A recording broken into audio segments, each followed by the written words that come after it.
Chapter 5 start करेंगे, not 2, not 3, not 4, सीधा jump करेंगे 5 के ऊपर। चैप्टर 2 फिलहाल अभी तक तुम लोग वो लेवल तक नहीं पहुंचे हो, इट इज वेरी टफ। और 40 पेज का तो चैप्टर है खाली। बस 40 पेज। तुम लोग को ऐसा लगे कंपनी लॉ चालू है, बस चैप्टर 2 ही चालू है। ऐसा नहीं, विल डू इट लेटर, आराम से करेंगे चैप्टर 2। अभी 5 करेंगे।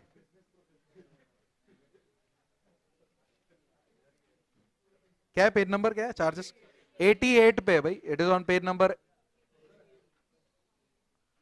88।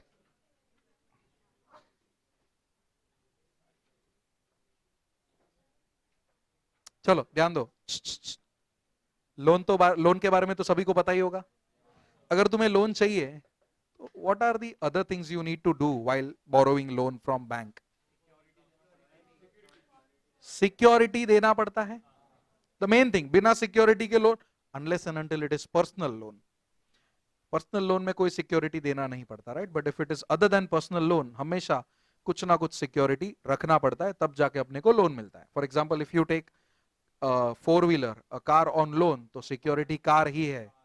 भले ही गाड़ी तुम्हारे हाथ में, लेकिन वो हाइपोथिकेटेड है बैंक के फेवर में। हफ्ता नहीं भरोगे तो बैंक लेके जाएगा गाड़ी, राइट?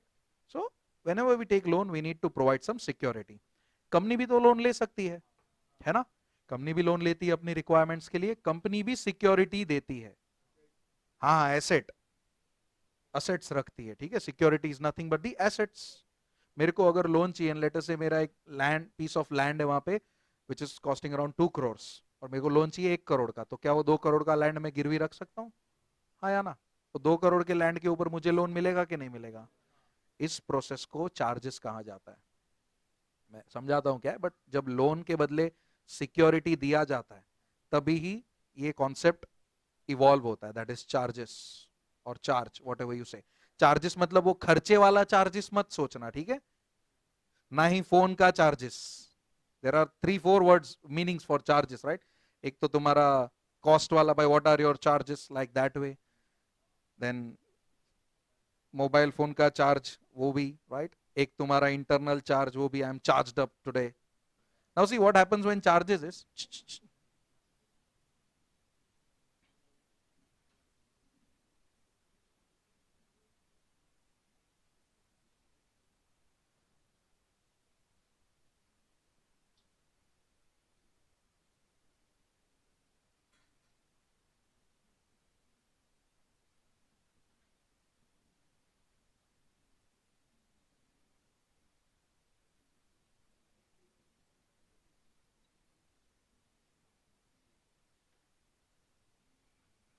सी चार्ज कब क्रिएट होता है, चार्ज कब पिक्चर में आता है? जब कंपनी लोन लेती है और बदले में सिक्योरिटी देती है। अगर कंपनी भी विदाउट सिक्योरिटी लोन ले रही है ना, तो वो चार्ज के कॉन्सेप्ट में नहीं आएगा। दो चीजें बहुत जरूरी है, एक तो बोरोइंग, दूसरा सिक्योरिटाइजेस इट्स एसेट, मतलब सिक्योरिटी देना। अगर ये दोनों हो रहा है, then the charge is created, and then we will see के और क्या क्या चीज आगे करनी है। सबसे पहले तो ये देखना है कि चार्ज क्रिएट हुआ है कि नहीं हुआ है। अगर चार्ज क्रिएट हुआ है तो ये चैप्टर का इंपॉर्टेंस है अपने लिए। कोई ट्रांजेक्शन में चार्ज ही नहीं है, like company to loan but no security. Debentures, पता है डिबेंचर्स? अगर मैं डिबेंचर इश्यू करता हूं तुमको, तुम मुझे पैसा दे रहे हो, हाँ या ना? वो पैसा मेरे लिए क्या है? लोन ही तो है, बराबर के नहीं? लोन ही है, it is a sort of loan only, borrowed fund.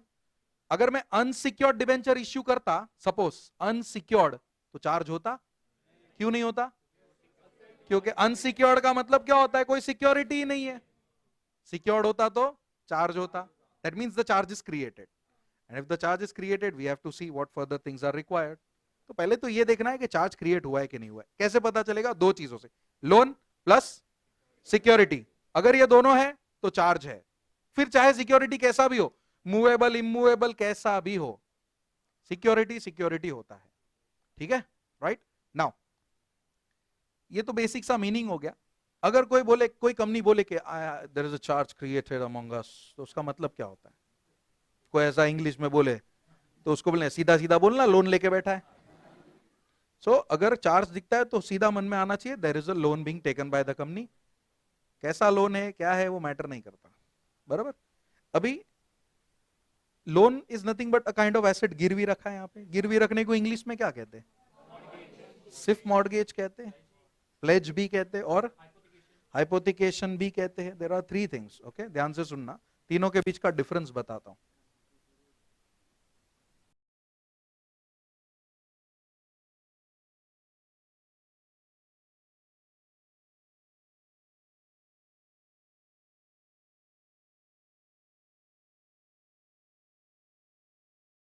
ये तीनों है ना, these three are the forms of गिरवी रखना, जिसको हम लोग हिंदी में गिरवी रखना कहते हैं ना।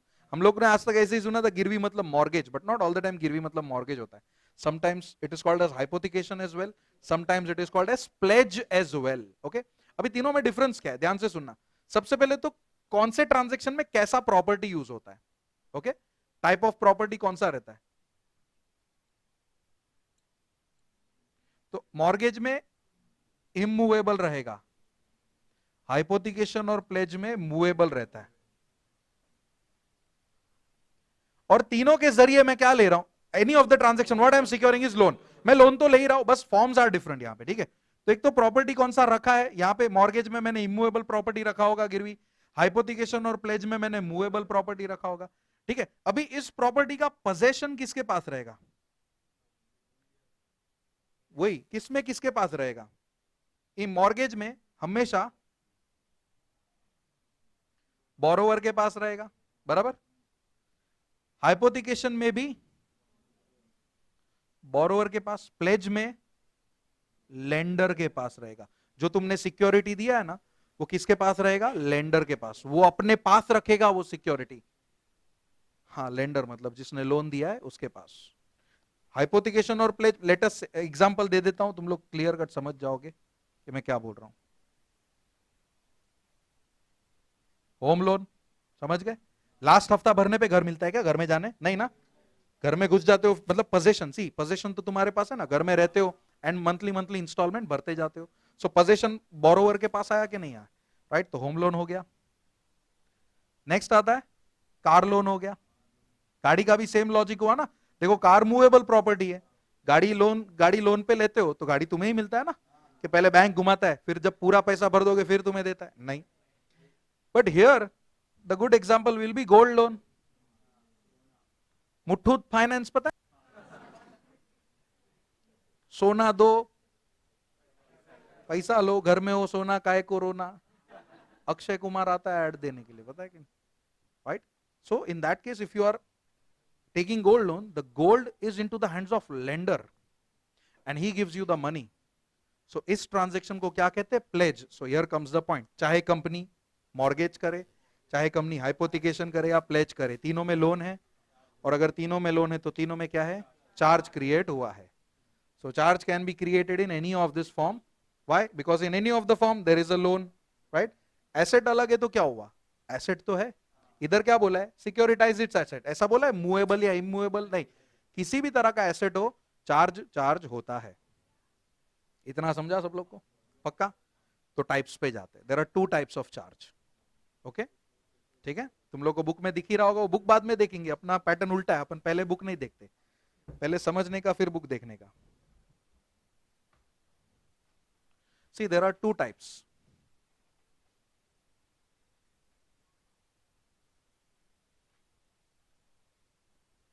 एक है फिक्स्ड, जिसका एक और नाम है स्पेसिफिक।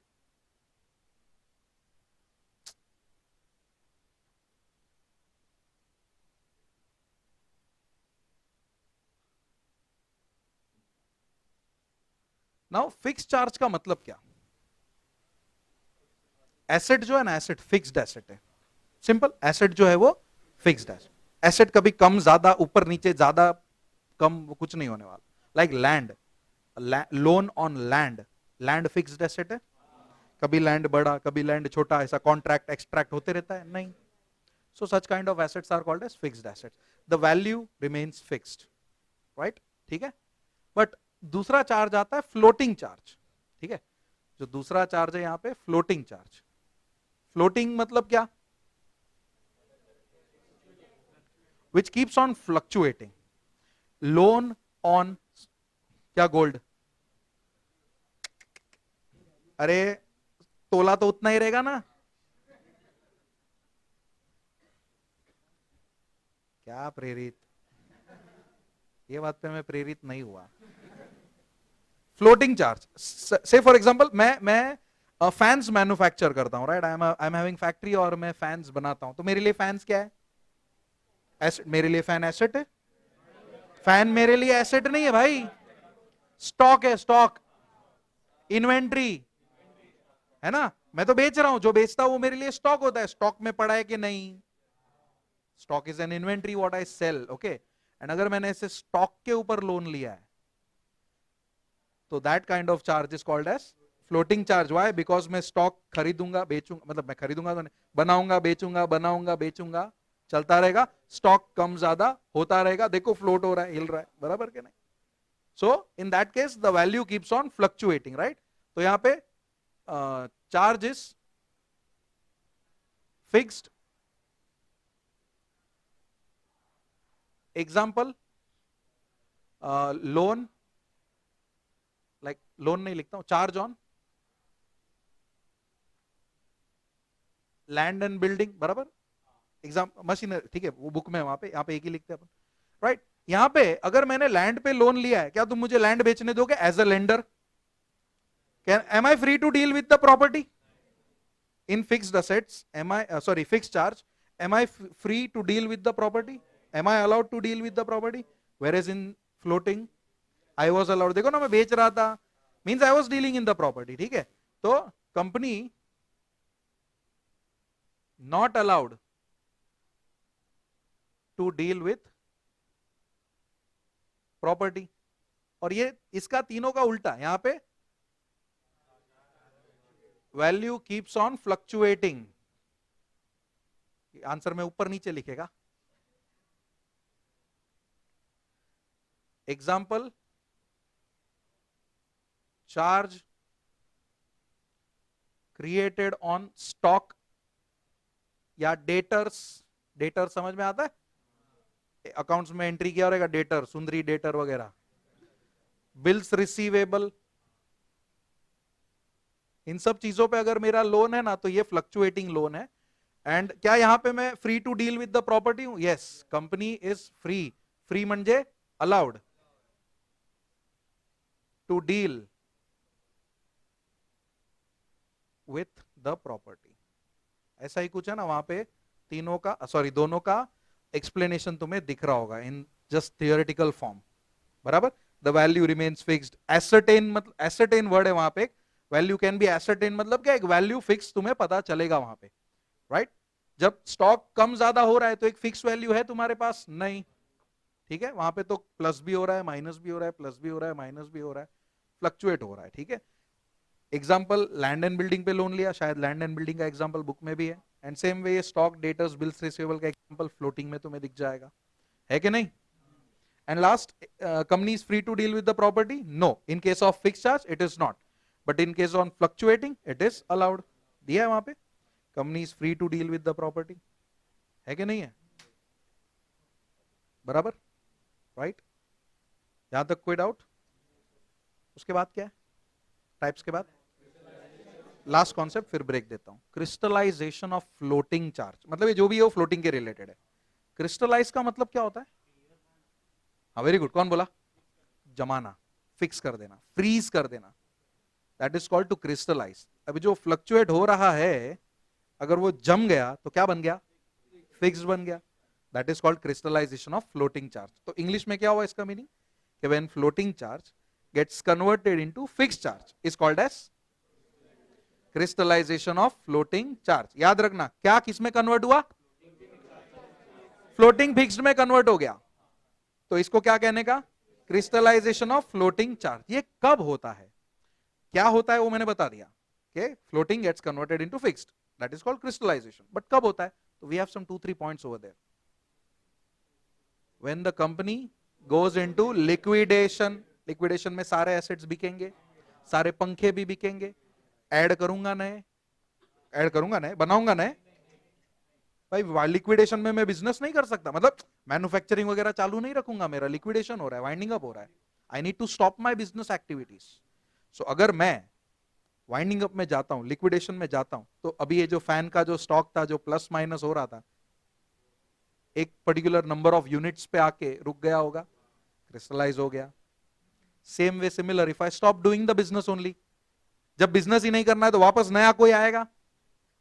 सीधी सी बात है, अगर मुझे पंखे बेचने ही नहीं है तो मैं नए बनाऊंगा, जितने पड़े उतने ही बेचने की कोशिश करूंगा. In that case also the charge got fixed. Second point वही है, when company ceases to do the business operations. क्यों थर्ड है? सेकंड ये सीजेस मतलब क्या? स्टॉप्स. जो मैं पंखे बना रहा था वो मैंने बनाना बंद कर दिया, I have stop doing that business. Right, तो इन दैट केस क्या कोई अभी प्लस माइनस होने का चांस है? प्लस होने का चांस है नहीं, जितना है उतना बिक जाएगा, खत्म, फिक्स हो गया. राइट. थर्ड वन, एक जन बन, ऋतिक तू पढ़ खाली. बस बस बस बस बस बस बस. तुम लोग इस imagine yourself as a creditors and let us say मैंने तुम लोग से ये लोन लिया था पंखे के बदले, and I manufacture lot of units every month. तो मेरे पास आज 10,000 यूनिट पड़े और मैंने डिफॉल्ट किया. तुम क्या करोगे? केस गया तेल लेने, और क्या करोगे? कैसे करेगा? हाँ, मतलब ये 10,000 जो यूनिट्स पड़े थे टेक ओवर कर लोगे. अभी ये 10,000 यूनिट्स मेरे. भाई हमारे एग्रीमेंट थे ना, लोन एग्रीमेंट में लिखा था कि अगर मैं डिफॉल्ट करूं, एसेट्स को सिक्योरिटाइज करने का मतलब क्या है? तुम्हारा पैसा सिक्योर्ड रहना चाहिए कि नहीं? अगर मैं डिफॉल्ट करता हूं तो तुम अपना पैसा सिक्योर कैसे रखोगे? एसेट्स बेच के. इधर एसेट क्या था? फैन थे. कितने यूनिट्स बचे थे? अगर मैंने 10,000 यूनिट्स का स्टॉक जमा था और मैंने डिफॉल्ट कर दिया, तुम ये 10 का 10 लेके जाओगे? तो वापस प्लस माइनस होने का कोई चांस है नहीं. 10,000 पे फिक्स हो गया. तुमने मेरे कितने यूनिट्स ले लिए? 10,000 यूनिट्स ले लिए. तो if creditors enforce their right, when they will enforce their right? When buyer, sorry buyer क्या बोल रहा हूं, borrower makes the default. Third point के बाजू में लिख सकते हो, when borrower makes the default. अगर लिखा नहीं है तो वहां पे लिख सकते हो, अगर बोरोवर ने डिफॉल्ट किया तो क्रेडिटर अपना राइट एक्सरसाइज करेगा. वरना क्रेडिटर को टाइम पे हफ्ता मिल रहा है तो कुछ भी नाटक कर सकता है. नहीं, मैं क्या बोलूंगा, भाई तेरा इंस्टॉलमेंट आ रहा है ना, तो यूनिट के सामने देखना भी मत. पंखा देख, हवा खा, लेकिन टेक ओवर करने की कोशिश मत कर. And last is on happening of any event which is not explained over here. कोई उनको एक और इवेंट ऐड कर देना है वॉलंटरीली तो दे कैन. अपने को 3 इवेंट याद रखने. एक तो लिक्विडेशन. देखो पहले क्रिस्टलाइजेशन का मतलब क्या? Floating charge gets converted into fix charge. When? तो 3 केसेस. पहला लिक्विडेशन, दूसरा सीजेस टू डू बिजनेस, चौथा क्रेडिटर्स एनफोर्स देयर राइट. इतना मन में रखने का, क्रेडिटर्स एनफोर्स देयर राइट. तुम्हारा राइट क्या था? एसेट्स को, एसेट्स के ऊपर टेक ओवर कर लेना. कब कर सकते हो? जब बोरोवर क्या करेगा? डिफॉल्ट. तो इन 3 इंस्टेंसेस में जो चार्ज पहले फ्लोट हो रहा था वो क्या हो जाएगा? फिक्स हो जाएगा. बराबर? क्लियर? तो ये लिख लो, फिर ब्रेक लेते.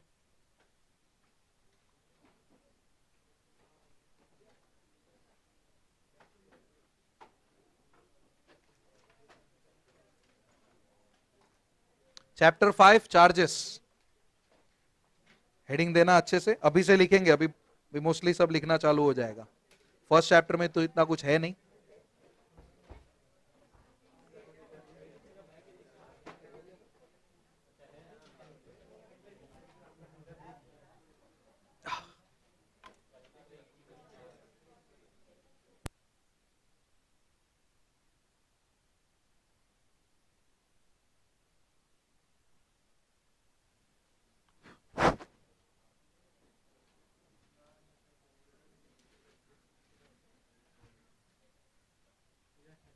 ये कौन सा बुक है?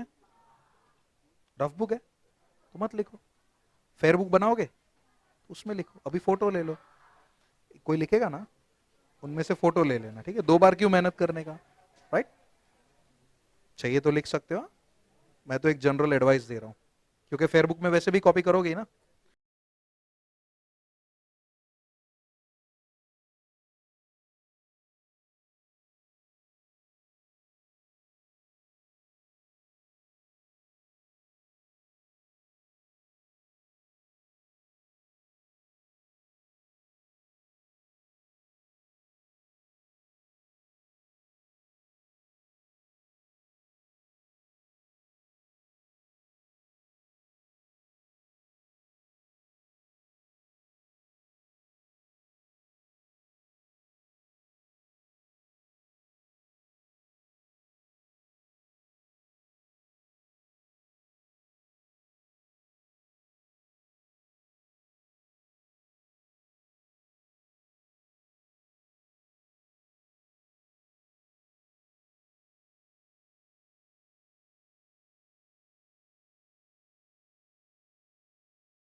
चलो next is invalidity of floating charge है ना नेक्स्ट, ध्यान दो। फ्लोटिंग तो पता है सब लोग को कि भूल गए ब्रेक के बाद, ना ध्यान दो। ये जो फ्लोटिंग चार्ज है ना स्ट्रेट अवे इनवैलिड डिक्लेयर हो रहा है इस प्रोविजन के अंदर। क्यों इनवैलिड हो रहा है वो बाद में देखेंगे, राइट। बट स्ट्रेट अवे मैं कंक्लूजन बोलता हूं कि यहां पे जो फ्लोटिंग चार्ज रजिस्टर हुआ है वो इनवैलिड बताया गया है, क्योंकि हेडिंग ही देखो क्या कहता है, इनवैलिडिटी ऑफ फ्लोटिंग चार्ज।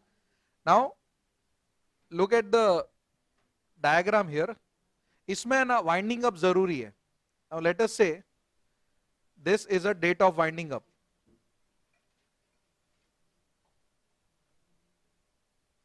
ठीक है, यहां पे वाइंडिंग अप स्टार्ट हो रहा है। So if I go on this direction, this is prior two winding up, बराबर के नहीं, ये वाइंडिंग अप के बाद का टाइम हो रहा है, this is prior two winding up, okay. यहां पे 12 मंथ्स, तो ये कितना पीरियड हुआ, लाइक ये कितना मंथ्स हो गया, 12 months, okay.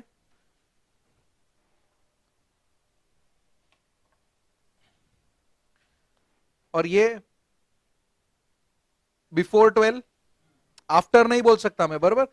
This is 12 months prior to wind up, this is before 12 months, बराबर, राइट। नाउ अगर कोई भी फ्लोटिंग चार्ज, ध्यान से सुनना, इस 12 मंथ्स के पीरियड में रजिस्टर हुआ है, right, any floating charge, later से यहां पे एक फ्लोटिंग चार्ज है, तो ये स्ट्रेट अवे क्या हो जाएगा, इनवैलिड। दैट मींस यहां का क्या होगा, ये वैलिड होगा, ठीक है। वाइंडिंग अप से 12 महीना प्रीवियस आओ, उस प्रीवियस 12 मंथ्स के अंदर, नॉट पहले, पहले होता तो क्या होता, अगर वाइंडिंग अप से प्रीवियस 12 मंथ्स में कोई भी फ्लोटिंग चार्ज क्रिएट है तो वो स्ट्रेट अवे, कितना भी जेन्युइन ट्रांजैक्शन क्यों ना हो, मैं देखो मैं नहीं बोल रहा हूं कि तुम लोग कुछ गलत कर रहे हो, तुम एक ट्रांजैक्शन कर रहे हो, फिर भी लॉ ने इस ट्रांजैक्शन को क्या बोल दिया है, इनवैलिड, ठीक है, स्ट्रेट अवे, कुछ पूछा ही नहीं, कुछ आंसर नहीं, नो क्वेश्चन, सीधा का सीधा क्या बोल दिया, invalid, right. Now this is the first point. Second point पे आता है, यही इनवैलिड चार्ज वैलिड माना जाएगा अगर तुम एज अ कंपनी एक कंडीशन फुलफिल करते हो, ठीक है। स्ट्रेट अवे बिना सोचे समझे ये चार्ज क्या होने वाला है, वैलिड। क्यों सॉरी इनवैलिड, क्यों इनवैलिड है, क्योंकि this floating charge was created in with in those 12 months. 12 के पहले होता तो 12 के पहले का तो देखना ही नहीं है, और वो 12 मंथ्स फ्रॉम विच डेट देखना है, वाइंडिंग अप से। वाइंडिंग अप नहीं है तो ये प्रोविजन ही नहीं है, वाइंडिंग अप हो रहा है तो इनवैलिडिटी लगेगा, अगर वाइंडिंग अप नहीं है तो ये भी क्या माना जाता, वैलिड ही माना जाता। वाइंडिंग अप के प्रीसीडिंग 12 मंथ्स में कोई भी फ्लोटिंग चार्ज है वो invalid. However this invalid floating charge will be valid if, तो ये वो कंडीशन है इफ के बाद, मैं लिखूंगा नहीं, काफी बड़ा स्टेटमेंट है, बोल रहा हूं। If company proves that it was solvent during the charge creation of charge, जिस दिन ये फ्लोटिंग चार्ज क्रिएट हुआ ना उस दिन कंपनी सॉल्वेंट था, ये प्रूफ करना है। Now what is this solvent, कैसे प्रूफ कर सकते हो कि yes I am solvent, on this day right, the assets were more than the liabilities, that means the company was solvent। और अगर ये प्रूफ हो जाता है तो यही चार्ज क्या हो गया, वैलिड, ठीक है। अगर ये प्रूफ हो गया, you can show the proofs के सर देखो जिस दिन चार्ज क्रिएट हुआ उस दिन हमारे एसेट्स ज्यादा थे, लायबिलिटीज कम थी, तो ठीक है भाई, जो मैंने इनवैलिड बोला था माफ कर दे, अभी वो तेरा चार्ज क्या हो गया, वैलिड हो गया। यहां तक क्लियर। नाउ चार्ज है तो लोन है, लोन है तो सिक्योरिटी है, लोन है तो क्या पे करोगे, इंटरेस्ट पे करोगे, है ना, इंटरेस्ट तो पे करना पड़ेगा कि नहीं, बिना इंटरेस्ट का लोन होता है नहीं, कैसा भी इंटरेस्ट ले, सॉरी कैसा भी लोन ले लो इंटरेस्ट तो होगा ही, यहां पे भी इंटरेस्ट होगा। अगर इनवैलिड होता, लेट अस से मैंने लोन लिया, मेरा ही फ्लोटिंग चार्ज है, मैं कंपनी हूं, I took loan from one bank and charges floating charge, rate of interest was 11%, जो कि नॉमिनल है, 11% is like not rocket amount, ठीक है, कि कोई बड़ा रेट ऑफ इंटरेस्ट नहीं ले रहा हूं मैं, एवरेज रेट ऑफ इंटरेस्ट है, राइट, 11% में ले रहा हूं। इनवैलिड है तो फिलहाल तो मैं प्रिंसिपल अमाउंट भी नहीं दूंगा, इंटरेस्ट अमाउंट भी नहीं दूंगा, क्यों, क्योंकि फ्लोटिंग चार्ज ही लॉ ने क्या कर दिया है, इनवैलिड, ठीक है। फिलहाल देखो कौन डेंजर में कौन है, मैं के बैंक, बैंक डेंजर में, उसका पैसा अटका पड़ा है, पैसा तो उसका अटका पड़ा है ना, तो प्रॉब्लम बैंक को हो रहा है। बट फिर भी लॉ ने बोल दिया कि अगर 12 महीनों में एक भी फ्लोटिंग चार्ज हुआ है तो हम सीधा इनवैलिड मानेंगे। ये वैलिड होगा अगर तू क्या प्रूफ कर देता है, सॉल्वेंट। एसेट ज्यादा है मत बोलो, the company was solvent at the time when the charge was created. लेकिन अगर वैलिड हुआ तो मैं इंटरेस्ट कितना दूं, याद है ना मैंने एग्जांपल में कितना इंटरेस्ट दे रहा था मैं, 11% दूं कि ज्यादा या कम देना पड़ेगा, रेट ऑफ इंटरेस्ट जो है वो देना पड़ेगा, बराबर, जितना डिसाइड हुआ उतना देना पड़ेगा, क्योंकि ये लोन जो है वो क्या हो चुका है, वैलिड हो चुका है। But even if the charge is valid, rate of interest को रिड्यूस करना पड़ेगा एट 5%। तेरा कितना भी परसेंट हो तेरे पास रख, एज ऑफ नाउ हम चार्ज को तो वैलिडेट कर रहे, लेकिन तू max to max rate of interest कितना देगा, 5%। ठीक है, अभी समझो इधर एक बैंक है, ठीक है,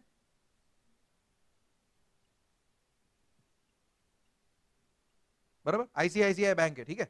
नाउ मैंने आईसीआईसीआई बैंक से एक लोन लिया, राइट, ये वही लोन है, बराबर, जो छोटा सा डॉट है ना, फ्लोटिंग चार्ज वाला, राइट। एंड इसका रेट ऑफ इंटरेस्ट था 11%, लोन अमाउंट था 1 करोड़, ठीक है, loan amount was 1 CR and rate of interest was 11%। मैं एक बोलते ना, लाइक लेट अस से एवरी मंथ मुझे इंस्टॉलमेंट पे कर रहा हूं, सडनली कंपनी वाइंडिंग अप में गया, जैसे ही वाइंडिंग अप में गया ये फ्लोटिंग चार्ज क्या हो गया, इनवैलिड। अभी अगर चार्ज इनवैलिड हो गया तो company will not pay any rupee in terms of principal amount और in terms of interest to the bank. क्यों, क्योंकि जो चार्ज था वो क्या है, इनसॉल्वेंट नहीं, इनवैलिड है। इनसॉल्वेंट कहां से आ गया, इनवैलिड है। लेकिन वैलिड हुआ तो 1 करोड़ लौटाना पड़ेगा, हाँ 11% देना पड़ेगा, नहीं 5% ही दूंगा। लेकिन यहां पे सोचो गलत किसके साथ हो रहा है, लेकिन इतना सोचो, जो कंपनी वाइंड अप हो रही है मेरी, क्या ये एक लौता क्रेडिटर होगा, नहीं ना, और भी तो होंगे। जैसे इसका 1 करोड़ है वैसे काफी सारे लोगों का काफी सारा पैसा बाकी होगा जो मैं पे करने वाला हूं। तो लॉ तो सबके बारे में सोच रहा है, कहीं ऐसा ना हो कि तेरे रेट ऑफ इंटरेस्ट के चक्कर में किसी दूसरे का पैसा अटक जाए। तो हम तुझे प्रिंसिपल का तो इंश्योरेंस दे देते, लेकिन रेट ऑफ इंटरेस्ट फिलहाल लिमिट में लेगा, तू 5% ही लेगा। बोलेगा सर 11, मेरा तो 11 डिसाइड हुआ था सर, मेरा 6% क्यों कम कर रहे हो। मैं बोलूंगा रुक, सबका लायबिलिटीज क्लियर हो जाने दे, बचा तो तेरा 6% भी ले ले, गलत है कुछ नहीं। क्योंकि when law is, when law is into the picture it thinks of everyone. सारे क्रेडिटर्स का सोचना पड़ता है, खाली एक बैंक के बारे में लॉ नहीं सोचेगा, बराबर, बाकी सारे क्रेडिटर्स भी है। जब कंपनी वाइंड अप हो रही है तो सबको पैसा मिलना चाहिए कि एक को मिलना चाहिए, सबको मिलना चाहिए, राइट। सो यही बोला गया है कि भाई फिलहाल रेट वैलिड कब होगा, देखो, if charge is created, that floating charge is created within that 12 months preceding the date of winding up, तो वो चार्ज क्या है, इनवैलिड, बराबर। लेकिन वही चार्ज वैलिड होगा अगर कंपनी प्रूफ कर देती है कि वो जिस दिन चार्ज क्रिएट हुआ उस दिन क्या थी, सॉल्वेंट थी। लेकिन सॉल्वेंट होने के कारण भी रेट ऑफ इंटरेस्ट तो लिमिट में रहेगा, कितना, 5%, -5 नहीं कर रहा हूं, मैक्स टू मैक्स 5, उससे ज्यादा फिलहाल मिलेगा नहीं। तेरा बैलेंस 6% मैं तुझे कब दूंगा, सबका लायबिलिटीज क्लियर कर दूंगा, तब तेरा 6% भी तू ले ले, तू भी खुश, सारे क्रेडिटर्स भी खुश, बराबर। वो तो देना ही पड़ेगा ना, प्रिंसिपल तो पूरा ही देना पड़ेगा, वरना बैंक सब रास्ते पे आ जाएंगे, सब लोग इसका फायदा उठाएंगे। गेटिंग, फिलहाल के लिए कम हो रहा है क्योंकि दूसरों का भी पैसा चुकाना है ना, इसीलिए, और कुछ नहीं। अगर सबका लायबिलिटीज क्लियर करने के बाद पैसा बचता है तो वो 6% उसको मिलेगा वापस, राइट। क्लियर हुआ इतना, हाँ बोल, तो 3 मिलता ना यार, तो उतना ही मिलेगा ना, तो जबरदस्ती थोड़ी 5 मिलेगा, तो 3 मिलेगा। इफ इट इज लेस तो उतना ही मिलेगा, 5 से ज्यादा होता तो 5 मिलेगा, ठीक है, 2 या 3% है तो उतना ही मिलेगा ना, राइट, एक्स्ट्रा थोड़ी देंगे। हाँ अच्छा, लेकिन वो कॉन्सेप्ट तो अभी वो हो चुका है, इरेडिकेट हो चुका है, डिपॉजिट इंश्योरेंस पहले था, अभी नहीं है। ये समझा इनवैलिडिटी, पक्का। सेक्शन 332 देखो, इनवैलिडिटी का सेकंड पैराग्राफ, फर्स्ट नहीं, 2 पैराग्राफ है उसमें, पहले सेकंड पैराग्राफ देखो, मैंने पहले सेकंड एक्सप्लेन किया है। क्या है, पेज नंबर क्या है, ये 89,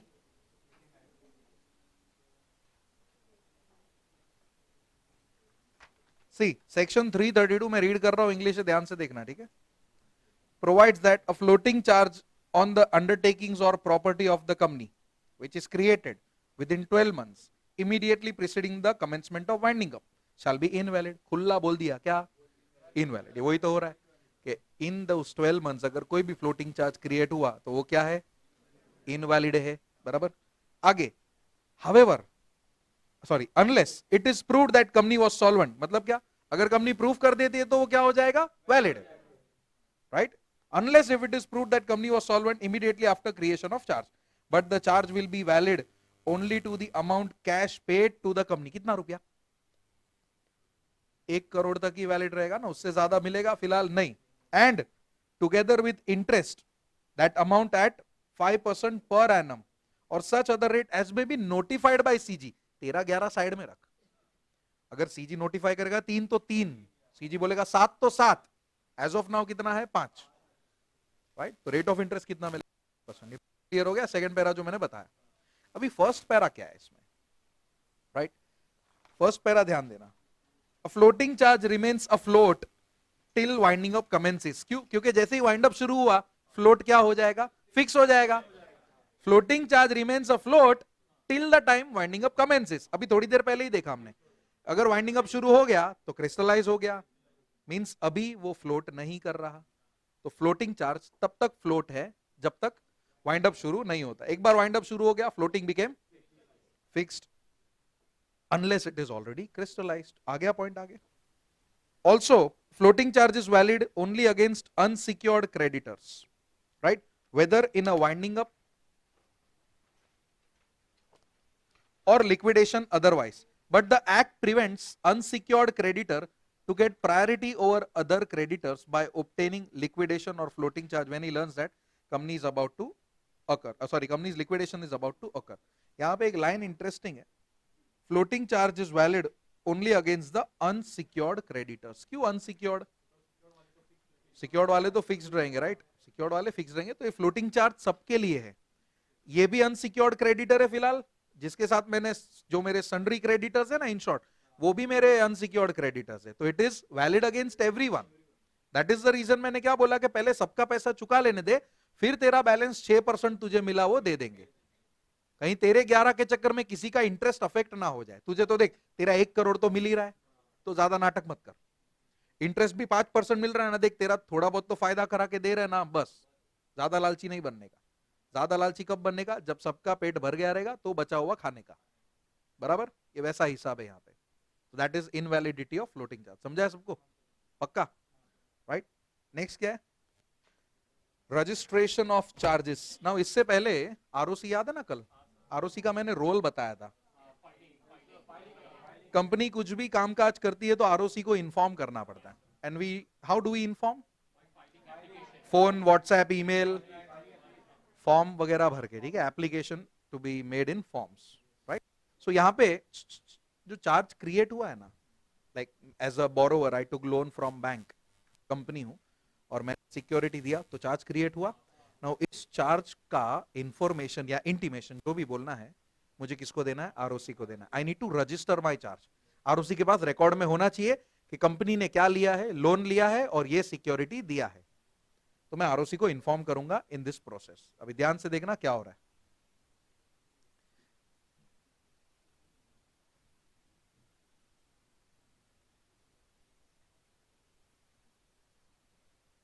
सबसे पहले तो देखो, जो मेरा प्रॉपर्टी है, लेटर से देखो, जिससे मैं लोन ले रहा हूं वो इंडियन बैंक है, राइट, इंडिया का बैंक है, बट मेरा property is located outside India, तो क्या उसके ऊपर मेरा चार्ज क्रिएट हो सकता है? हाँ, क्योंकि इस चैप्टर के प्रोविजंस क्या कहते हैं कि तेरा प्रॉपर्टी इंडिया में हो या आउटसाइड इंडिया हो चलेगा, तेरा प्रॉपर्टी मूवेबल हो या इमूवेबल हो चलेगा, तेरा प्रॉपर्टी टेंजिबल हो या इनटेंजिबल हो चलेगा, बस प्रॉपर्टी होना चाहिए, ठीक है। कोई भी चीज है, tangible, intangible, in India, outside India, कैसा भी तरीके का प्रॉपर्टी हो तो उसके ऊपर लोन ले सकता है, right. Charge can be created on any type of assets. So एक बार चार्ज क्रिएट हो गया तो नेक्स्ट स्टेप क्या है उसका, रजिस्ट्रेशन। चार्ज क्रिएट हो गया, टाइप्स वगैरह उसके स्टेप्स नहीं है, ठीक है। चार्ज क्रिएट होने के बाद जो अगला काम कंपनी ने करना है वो क्या है, रजिस्ट्रेशन करना है। एंड रजिस्ट्रेशन किसके पास करना है, आरओसी के पास। तो इसमें सेक्शन आएगा एक,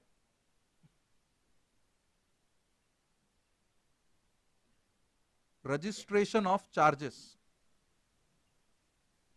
और रजिस्टर करना है कैसे करेंगे? बाय यूजिंग फॉर्म्स, ठीक है।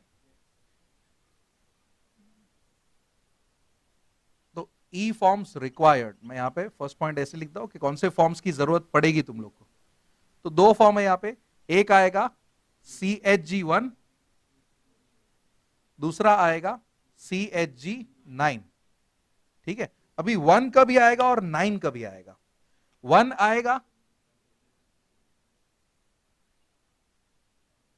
अदर देन डिबेंचर्स वाला लोन रहेगा। क्या डिबेंचर्स भी एक तरीके का लोन है? यस, बराबर।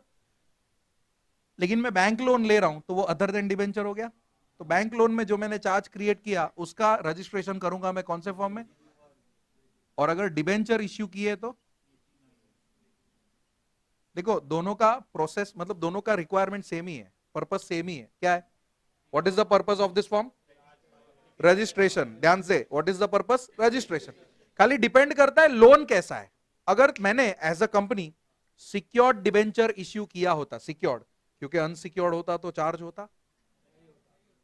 अनसिक्योर्ड का मतलब क्या है? सिक्योरिटी ही नहीं है, बराबर के नहीं? सिक्योर्ड है तो चार्ज है, राइट। और मैंने तुम्हें डिबेंचर दिया, मतलब तुमने मुझे लोन दिया, तो अपना चार्ज तो हो गया। बट इस ट्रांजैक्शन का इंफॉर्मेशन या रजिस्ट्रेशन आरओसी के पास हम लोग 9 में करेंगे, क्योंकि 9 कब लेना है? जब चार्ज डिबेंचर वाला है। Other than debenture, late us से बैंक लोन। तो बैंक लोन का रजिस्ट्रेशन मुझे कैसे करना है? 1 में करना है, अदर देन डिबेंचर। समझा?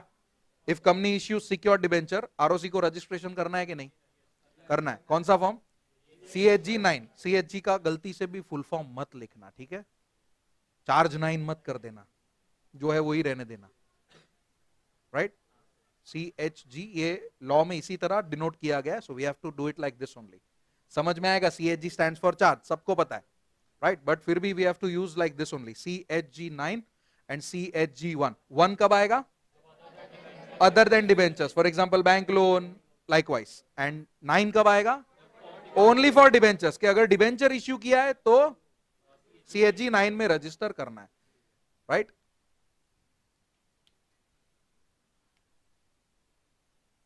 कोई लिखेगा नहीं, मैं टाइम दूंगा, right. E forms required for registration 1 या 9। रजिस्ट्रेशन किसके साथ करना है? With the ROC. In how many days? In 30 days of creation. समझे कुछ? जिस दिन क्रिएट हुआ ना, उस दिन से लेके 30 दिन के अंदर अंदर या तो 1 या तो 9, जो भी मेरा रिक्वायरमेंट होगा, वो फॉर्म आरओसी के पास पहुंच जाना चाहिए, राइट। तो with in how many days? 30 days मुझे याद रखना है। यहां तक क्लियर हो गया? So when ever the charge is created, चाहे प्रॉपर्टी किधर का भी हो, इंडिया का हो, आउटसाइड इंडिया का हो, फर्क नहीं पड़ता।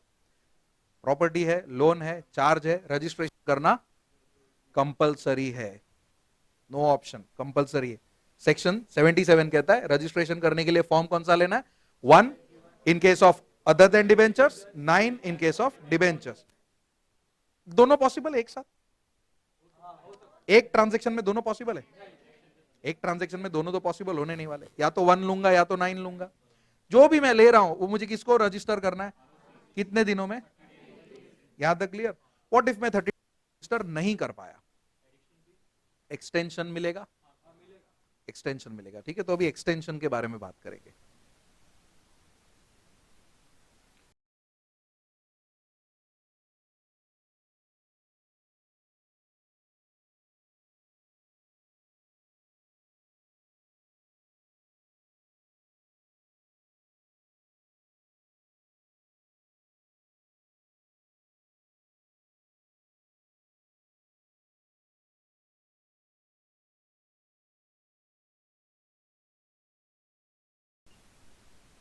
बराबर। If charge is not registered in 30 days, कोई बात नहीं, एक्सटेंशन मिलेगा। बट वो एक्सटेंशन के लिए एक छोटा सा कंडीशन देखना है कि तुम्हारा चार्ज क्रिएट कब हुआ था, ठीक है। So if charge created before, एक डेट आएगा,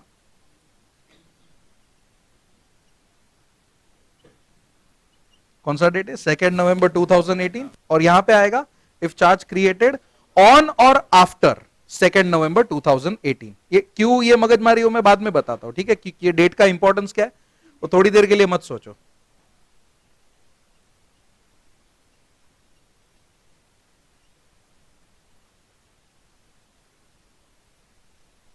ऑन या आफ्टर सेम सेम डेट आएगा 2 नवंबर 2018।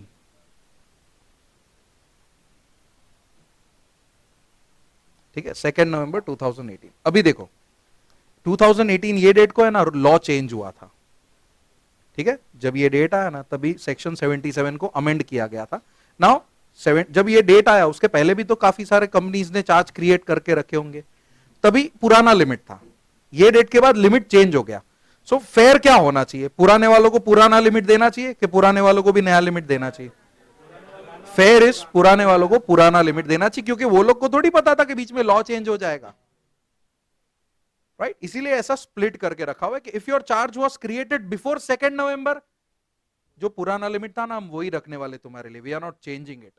But if your charge is created after this date, on or after 2 November 2018, then you will be liable for the new limits. और वो difference इतना बड़ा है ना कि ना चाहते हुए अपने को पुराना लिमिट देना पड़ेगा। तुम लोग डिफरेंस देखोगे तो हैरान हो जाओगे। देखो if it is older limit तो it was register in 300 days of creation. समझे कुछ? एडिशनल कितना दिन मिला? क्या 300? एडिशनल कितना दिन मिला? 270 मिला, क्योंकि 300 भी कब से गिनना है? क्रिएशन से गिनना है। 30 भी कब से गिना था? क्या ये 30 300 में इंक्लूडेड होंगे? ऐसा लिखा होता ना, सुन लो, 300 आफ्टर 30 तो पूरा 300 मिलता। बट क्या लिखा है? 300 आफ्टर 30 लिखा है? नहीं, 300 फ्रॉम द क्रिएशन।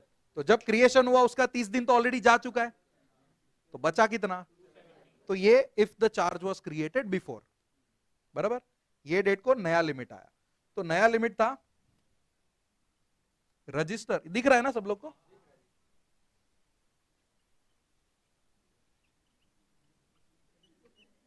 देखो 60 डेज ऑफ क्रिएशन, समझे? तो यहां पे एडिशनल कितना दिन मिला? अभी देखो सोचो, कुछ लोग जो 300 दिन सोच के बैठे थे उसको सडनली बोला 60 दिन में नहीं हुआ तो फाइन भर, तो गलत हो गया ना? गेटिंग इट और नॉट? लेटर से मेरा चार्ज क्रिएट हुआ था 1 नवंबर को, मुझे क्या पता 2 नवंबर को थप्पा लगने वाला है, राइट? तो आई वॉज अंडर एन 300 दिन है ना, ठीक है कर लेंगे। बट सडनली लॉ चेंज हो गया 60 दिन में, और मेरा 60 दिन तो ऑलरेडी पास हो चुका है, अब क्या करूं? तो फेयर विल बी कि मेरे लिए पुराना लिमिट रहने दो यार, वरना तो मेरे को फालतू में पेनल्टी लगा रहे हो तुम लोग। मेरा क्या गलती? तुम लोग लॉ चेंज कर रहे हो, मैं तो अभी भी वेट कर रहा था 300 दिन का, आप ही ने प्रोवाइड किया। ऐसा मैं लॉ को बोल सकता हूं कि नहीं? So law went fair with the companies. अगर तुम पुराने हो तो I am giving you the older limit, कोई बात नहीं, 30 में नहीं कर पाया ना, पहले भी 300 था अभी भी 300 दे रहे, लेकिन नए वालों को थोड़ी पुराना लिमिट देंगे। उधर ऐसा बोलेंगे नहीं नहीं उसको दिया तो मुझे भी देने का, ऐसा नहीं भाई। If your charge is registered on or after this date, be ready for the new limits, and that is only how many days? 60 days from creation. लेकिन चाहे 300 हो या 60 हो, लेट तो हुए हो, फीस एक्स्ट्रा भरना पड़ेगा, ठीक है? तुम लोग कैसा एग्जामिनेशन फॉर्म में अगर लेट हो जाओगे तो 250 रुपया फीस भरना पड़ता है। अभी तुम लोग जो तुम्हारा जून के लिए एग्जाम फॉर्म भरोगे ना in the month of March, अगर मार्च में नहीं भर पाए तो अप्रैल के कुछ 9-10 दिन मिलते हैं। सो अगर वो 9-10 दिनों में फॉर्म भरा तो 250 रुपीज एक्स्ट्रा लगता है। मीन्स फॉर्म तो भर सकते हो बट लेट फीस के साथ भरा। तो विदाउट लेट फीस भरना था तो कितने दिन में भरो? रजिस्टर कितने दिन में करो? 30 डेज में। एक्सटेंशन ले रहे हो तो कोई बात नहीं, एडिशनल फीस लगेगा, ठीक है? So in both the cases additional fees लगेगा कि नहीं, राइट? चाहे 60 में करो चाहे 300 में करो, दोनों में एडिशनल फीस लगने वाला है। यहां तक क्लियर हो गया? कुछ ऐसे भी निकम में होंगे, तुम लोग की बात नहीं कर रहा हूं, कंपनीज की बात कर रहा हूं, राइट? नहीं वरना है हम लोग को बोला, राइट? कुछ ऐसे भी होंगे जो इसमें भी नहीं करेंगे। लेट लतीफ lazy fellows, they are not registering in this extension as well. तो अब क्या? एक और बार एक्सटेंशन दे रहा है लॉ तुम लोग को। It is a second extension. See this was the normal time period, this became the first extension, that side we will see what is the second extension and that is last. फिर third तीसरी बार नहीं मिलेगा, ठीक है, 2 बार ठीक है, तीसरी बार भूल जाओ. So we will do it like this. इसको भी अभी 2 पार्ट में स्प्लिट करना पड़ेगा. इफ नॉट रजिस्टर्ड इन 300 तो क्या, एंड इफ नॉट रजिस्टर्ड, नहीं गिरेगा नहीं गिरेगा. इफ नॉट रजिस्टर्ड इन 300 तो this side, if not registered in 60 तो दिस साइड. सी मैं किस तरह लिख रहा हूं. सेम ये एक्सटेंशन नंबर 2, ये खाली ऐसे ही रेफरेंस के लिए है यार, तुम लोग लिखना मत, मतलब लिखने के लिए लिख सकते हो, जस्ट फॉर अंडरस्टैंडिंग है कि extension number 1 this becomes the extension number 2. Extension number 2 कब आएगा? Left side, if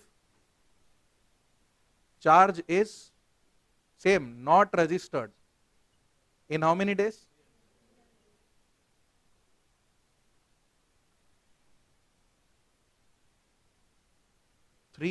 days. And same way, if charge is not registered in 60 days.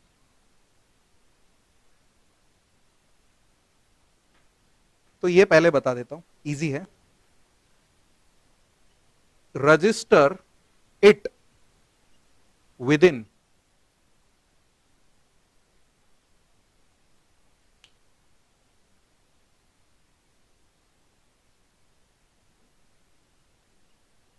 Next 60 days. मतलब क्या, ये 60 डेज के बाद एडिशनल 60 डेज तुझे दिया, दैट इज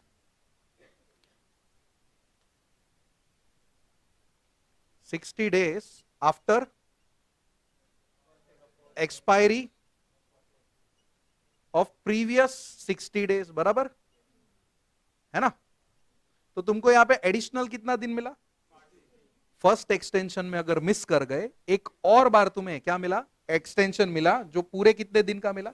60 डेज का, राइट? यहां पे अलग हो जाएगा सीन कि if you don't register within 300 days, कोई बात नहीं, रजिस्टर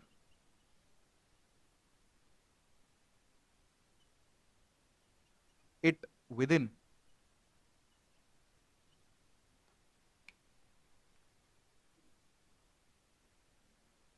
6 months. ठीक है,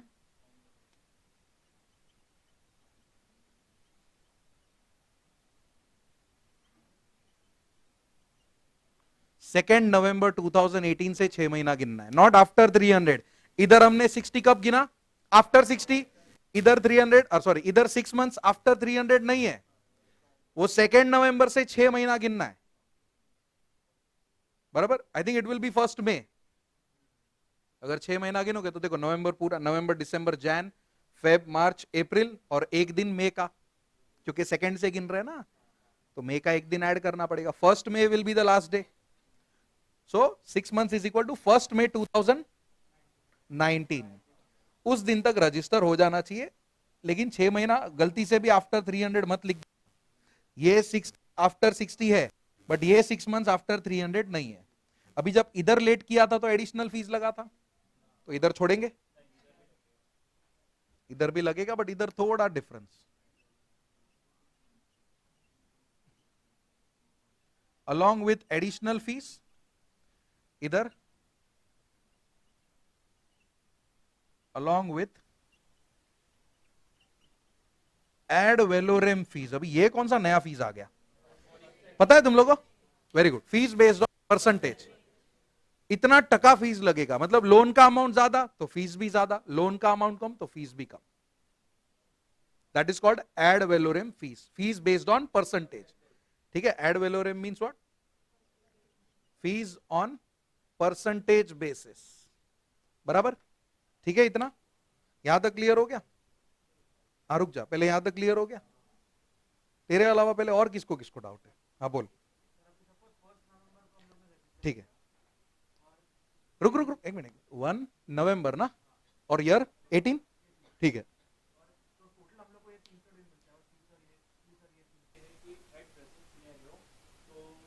एप्लीकेबल ही नहीं. हाँ, बट इंक्लूड है तो क्या पता बैकडेटेड क्वेश्चन आ गया तो. अभी भी एक्ट में है, एक्ट से निकला नहीं है ये. जब तक एक्ट से नहीं निकलता तब तक we can not do it anything. Reality में तो आज यही देखा जाएगा. राइट साइड वाला 300 भी पास हो चुका है. क्या 180 होगा? हाँ तो तो क्या हुआ, लेकिन प्रॉब्लम क्या है उसमें? ऐसा पहले ज्यादा बाद में कम क्यों ऐसा? मैं तेरा डाउट समझ गया हूं, एक सेकेंड, तेरा आंसर तुझे मैं दे दूंगा। तू डेट बोला उधर ही मैं समझ गया, रुक जा। सेम ना? हाँ, तो उसके आंसर में तेरा आंसर मैं दे देता हूं, चल। और तुम लोग, मुझे पता है क्या सोच रहे हो कि 300 दिन तो बाद में खत्म हो रहा है, पहले 6 महीना खत्म हो रहा है, तो एक्सटेंशन कहां से मिलेगा? तो नहीं मिलेगा, वो भूल जाओ, क्योंकि ऑलरेडी वो तुम्हारे 300 में इंक्लूड हो चुका है। यही सोच रहे थे ना तुम लोग? वो डेट डेट देख के मैं समझ गया था, इसलिए मैं रोक दिया तुम लोग को। क्या हुआ यहाँ पे हम लोग ने डिस्कस किया, समझा सब लोग को? सी if the charge is created on 1 November, late us से, तो ये बिफोर में चला गया, उसका 300 दिन नवंबर, 10 महीना अप्रोक्सीमेटली गिनते, बराबर 10 महीना, तो नवंबर से ही गिनते, नवंबर दिसंबर जैन फेब मार्च अप्रैल मई जून जुलाई अगस्त सितंबर अक्टूबर, अरे नहीं सॉरी 12 गिन लिए मैंने, एक वापस गिनता हूं। अगस्त, ठीक है अगस्त हो रहा है, ठीक है, 10 months will come to an end on August, let us say 31 8 19, है ना? तुम्हारा 300 दिन तो ये डेट पे खत्म हो रहा है, बट 6 महीना तो इसके पहले ही खत्म हो गया। तो in this scenario second extension मिला ही नहीं है तुम लोग को, मिल के भी नहीं मिला, मिल के भी ऐसा तुम ना मिले, बराबर, एक्सटेंशन नहीं मिला तुम लोग को ऐसा, बराबर, समझा? लेकिन think like this in the different manner, what if it was 1 जनवरी 1 फरवरी, तो मिल गया ना 6 महीना तुम लोग को, क्योंकि 1 फरवरी से 10 महीना गिने तो ऑलमोस्ट 30 नवंबर हो जाएगा, और फिर तुझे 6 महीना मिलेगा मतलब और तुझे 5 महीना मिल रहा है एडिशनल, वैसा। तो डिपेंड करता है तेरा चार्ज का डेट क्या है, क्लियर? बट ऐसी चीजें एग्जाम में नहीं आती। ये जो डाउट आया, ठीक है, अच्छा डाउट था, बट नॉट दैट लेवल के क्वेश्चंस आएंगे एग्जाम में। एग्जाम में बेसिक रखा जाता है, and most of the times unless and until question back dated हो, तुमको आंसर में यही लिखना है, मतलब answer will be based on this 60 days वाला लिमिट ओनली। अगर सपोज क्वेश्चन आ गया कि charge was created on this date, तो तुम्हारा माइंड अलर्ट रहना चाहिए कि भाई डेट दिया है, वी नीड टू सी कि 2 नवंबर 18 के पहले का डेट है कि बाद का डेट है। पहले का डेट है तो your answer will comprise of left side वाला आंसर, समझ में आ रहा है? And if it is on or after के बाद का डेट, तो your answer will B of right side वाला आंसर। सिखाने के लिए देखो, अपने को तो दोनों सीखना है, it can be anything can be asked in the exam. Clear हुआ? कोई डाउट इसमें? 1 कब यूज करना है? 1 कब यूज करना है? हाँ, व्हेन द चार्ज, ये प्रॉब्लम है, ओवर एक्साइट हो जाते हो ना तुम लोग, सुनते नहीं हो, तुम्हारे मन में मुझे आंसर देना, आंसर देना, आंसर देना, बस यही चलते रहता है। क्वेश्चन तो सुन लो पहले क्या पूछ रहा हूं, फिर छोड़ो क्या बोलो अभी। 1 is used if the charge is related to other than debentures, तो CHG 1 में रजिस्टर करेंगे, एंड अगर सिक्योर्ड डिबेंचर होता तो 9 यूज करते, CHG 9। दोनों का पर्पस सेम क्या है? अरे पर्पस क्या है? Registration is the purpose of this form. किसको फाइल कर रहे हैं हम लोग? कितने दिन में करना है? अगर लेट हुआ तो चेक करो डेट, लेट हुआ तो चेक करो डेट, बिफोर है तो क्या, आफ्टर है तो क्या? बिफोर है तो कितना दिन? 300 फ्रॉम व्हाट? के आफ्टर 30? आफ्टर 30 नहीं, ठीक है, नो आफ्टर 30 नो सुपर 30, ठीक है, कुछ भी नहीं, राइट? और if it is on or after 2 नवंबर तो 60 डेज फ्रॉम क्रिएशन, मतलब आफ्टर 30 नहीं। अगेन इधर मैथमेटिकली कितना दिन मिला, उधर कितना मिला? 30, खाली समझने के लिए, ठीक है, not to write this in the answer के मैथमेटिकली 270 हुआ। आधा मार्क भी नहीं मिलेगा उसका, ठीक है, तो टाइम वेस्ट मत करना, राइट? वरना ओवर स्मार्ट लोग वो भी लिख के आ जाएंगे ऊपर से calculation, 300 minus 30 is equal to 270, ऐसा भी बता देंगे, right? And now suppose if you don't register within that first extension, कोई बात नहीं, एक और मौका मिलता है, सेकेंड चांस। 300 वाला अगर है तुम्हारा category, and if you don't register it within 300 days, you get extension for the second time of how many months? 6 months, but 6 महीना not after 300, but from when? कभी कभी ये 6 महीना मिलके भी नहीं मिलेगा, जो अपना एग्जाम्पल था, right? And other one, if the charge is not registered with in 60, next 60, that is जब पुराना 60 खत्म होगा उसके बाद एडिशनल 60 मिलेगा। इधर जो एक्स्ट्रा फीस लगेगा उसको क्या कहा गया? एड वेलोरेम। इधर जो लगा है वो एडिशनल। एड वेलोरेम मतलब फीस बेस्ड ऑन परसेंटेज, पूरा 77 समझा? लिख सकते हो।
हो गया? पेज नंबर 89 पे फर्स्ट पैरा में तुमको 1 और 9 दिख रहा होगा कि 1 और 9 क्यों है, right? Even if you don't read the paragraphs from here, it is okay. ये चीज समझ के भी अगर स्टेटमेंट फ्रेम भी कर लोगे तो भी it is good to go, कोई प्रॉब्लम नहीं है, राइट? ये 1 क्या है, तो सेम चीजें बस घुमा फिरा के कहिए। यहाँ पे हम लोग ने स्ट्रेट अवे कह दिए कि 1 किसके लिए यूज होता है, अदर देन डिबेंचर्स के लिए। 9 किसके लिए आता है, 9 फॉर एग्जाम्पल फर्स्ट पैराग्राफ का थर्ड लास्ट लाइन देखो, if the charge relates to debentures then the particulars of the charge shall be filed in which form, CHG 9। तो 1 किसके लिए हुआ, अदर देन डिबेंचर्स के लिए, राइट? वही यहाँ पे बोला है। उसी पैराग्राफ में 30 डेज भी तुम्हें दिख रहा होगा, it should be filed with in 30 days of creation, उस पैराग्राफ के लास्ट लाइन में लिखा हुआ है, राइट? फिर इफ 30 डेज में नहीं हुआ तो उसके बाद भी रजिस्ट्रेशन आरओसी अलाउ करेगा कि नहीं करेगा? करेगा, क्योंकि एक्सटेंशन दिया हुआ है। See, if the charge is created before commencement, अभी ये कमेंसमेंट कब आया था, तो डेट मैंने दिया हुआ है 2 नवंबर 2018, right? Within 300 days of such creation, A में दिख रहा है, ए में 300 डेज, तो ये रहा। Now if charge is created on or after commencement, तो सिर्फ कितना दिन मिलेगा, 60 डेज मिलेगा, बराबर के नहीं, सिर्फ 60 डेज। फिर प्रोवाइडेड दिख रहा है, प्रोवाइडेड, सब लोग साथ में है ना, नहीं तो खो जाओगे किधर है। प्रोवाइडेड फर्दर दैट, अगर स्पेसिफाइड डेट के अंदर रजिस्ट्रेशन नहीं किया तो एक और बार एक्सटेंशन मिल रहा है, yes. In clause A, then the registration shall be made within how many months, 6 months from the company's amendment, जो भी है वो ऑर्डिनेंस शुरू हुआ, अलॉन्ग विद एडिशनल फीस। दिख रहा है, एक दूसरे ए के अंदर एडिशनल फीस लिखा है। अभी दूसरा बी देखो, रजिस्ट्रार में allow such registration with in further period of 60 days. Further period मतलब क्या, next 60, along with ad valorem fees, जो वहां पे लिखा हुआ है along with ad valorem fees। तो ये पूरा यहाँ पे आ गया अपना, राइट? यहाँ पे जो पीछे 2-3 पैरा है वो नहीं है, वो यहाँ पे से हम लोग देख लेंगे, उसका मैं नोट तुम लोग को डिक्टेट कर दूंगा, मतलब पूरा 77 बुक में ही आ जाएगा। सी, फर्स्ट पैरा क्या कहता है, any subsequent registration of charge shall not prejudice any right acquired in respect of any property before the charge is actually registered. Late us से कि ये एक लैंड है और लैंड का मुझे रेंट मिल रहा था ऑलरेडी ना, वो लैंड को मैंने सिक्योरिटाइज किया, चलेगा? चलेगा। अभी ये रेंट किसको मिलना चाहिए, सपोज लोन लेके सिक्योरिटी दे दिया बैंक को, तो रेंट किसको मिलना चाहिए, ओनर को मिलेगा कि लेंडर लेके जाएगा? वही बोला है, should not prejudice my right, ठीक है, should not affect my right, my interest. Charge register होने के पहले जो भी मेरा इंटरेस्ट था वो रजिस्ट्रेशन के बाद भी मेरा ही इंटरेस्ट रहेगा, ठीक है? Provided also that this section shall not apply to such charges which are in consultation with RBI। Government बीच में है, आरबीआई बीच में है, तो 77 will not apply, right? 77 will not apply मतलब सपोज आरबीआई तुमको, आरबीआई लोन ले रहा है फॉर एग्जांपल, या आरबीआई ने तुम्हें लोन दिया, तो कोई भी चार्ज वार्ज रजिस्टर करने की जरूरत है नहीं। क्यों? क्योंकि जो भी चार्ज है it is in consultation of RBI, Reserve Bank of India, या the apex body in banks. वो अगर ट्रांजेक्शन में इन्वॉल्व हो रहा है तो वो डिफॉल्ट वगैरह नहीं करेगा तुम लोग के साथ, ठीक है? वो एक एपेक्स बॉडी है, it is the responsible body, वो तुम्हारा पैसा जो भी ट्रांजैक्शन है वो कंप्लीट करेगा ही करेगा। सो दैट इज व्हाई उनको ये चार्ज वार्ज के जमेले में मत घुसाओ, right? Next is, nothing in this rule is required to be created or modified by a banking company under section 77 when a loan or advance has been made. मतलब क्या, देखो बैंकिंग कंपनी का तो काम ही होता है ये सब, if you remember banking company special act, nothing in this section will apply, सिर्फ इतना पढ़ो, nothing in this section will apply to banking company. That means कुछ समझ में आ रहा है कि जब कंपनीज एक्ट और बैंकिंग कंपनी के लिए बैंकिंग रेगुलेशन एक्ट क्लैश कर जाएगा तो 77 will not apply. Banking regulation में जो लिखा होगा वो फॉलो करेंगे। घुमा फिरा के वही कहा गया है जो हम लोग ने इनिशियली सीख लिया था, राइट? हाँ, एंड लास्ट वन, ठीक है, लास्ट वन जाने दो, दूसरा है। ये 3 पैराग्राफ क्लियर हो गए, लिखो नेक्स्ट, उसके आगे जरा कंटिन्यू करो, जो ये सब बना उसके नीचे मैं डिक्टेट करता हूं 1-2 पॉइंट शॉर्ट में।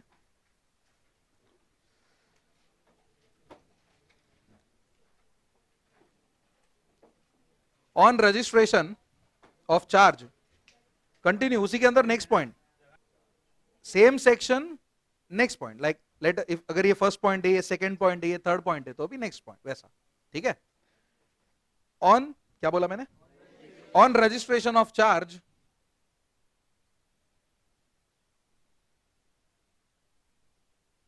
any rights or interest, any rights or interest belonging to the owner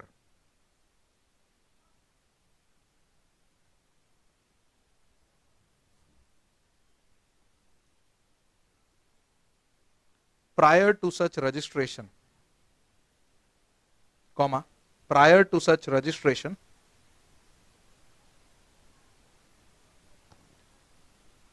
comma, shall not be affected,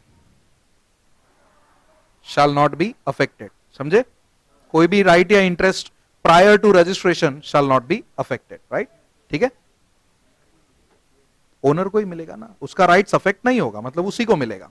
okay, second, next point, एक लाइन छोड़ के, if charge is in consultation with RBI, if charge is in consultation with RBI, if charge is in consultation with RBI, then section 77 will not apply.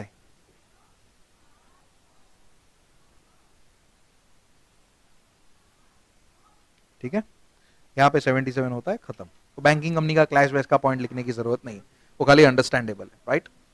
ठीक है, 77 में इतना याद रखना है. ओके, चलो, अभी ये चार्ज रजिस्टर किया है, राइट? कुछ तो रीजन होगा रजिस्ट्रेशन करने का, एंड अगर रजिस्टर नहीं किया तो कुछ कॉन्सिक्वेंसेस भी होंगे. ओके, नाउ कॉन्सिक्वेंसेस मैं तुम्हें एडवांस में बता देता हूं. कॉन्सिक्वेंसेस किस पे भारी पड़ने वाले पता है? For example, if company does not registers charge, right, who will be at risk? Company के बैंक, मतलब इन शॉर्ट लेंडर के कंपनी या सॉरी बैंक या lender will be at risk. क्यों पता है?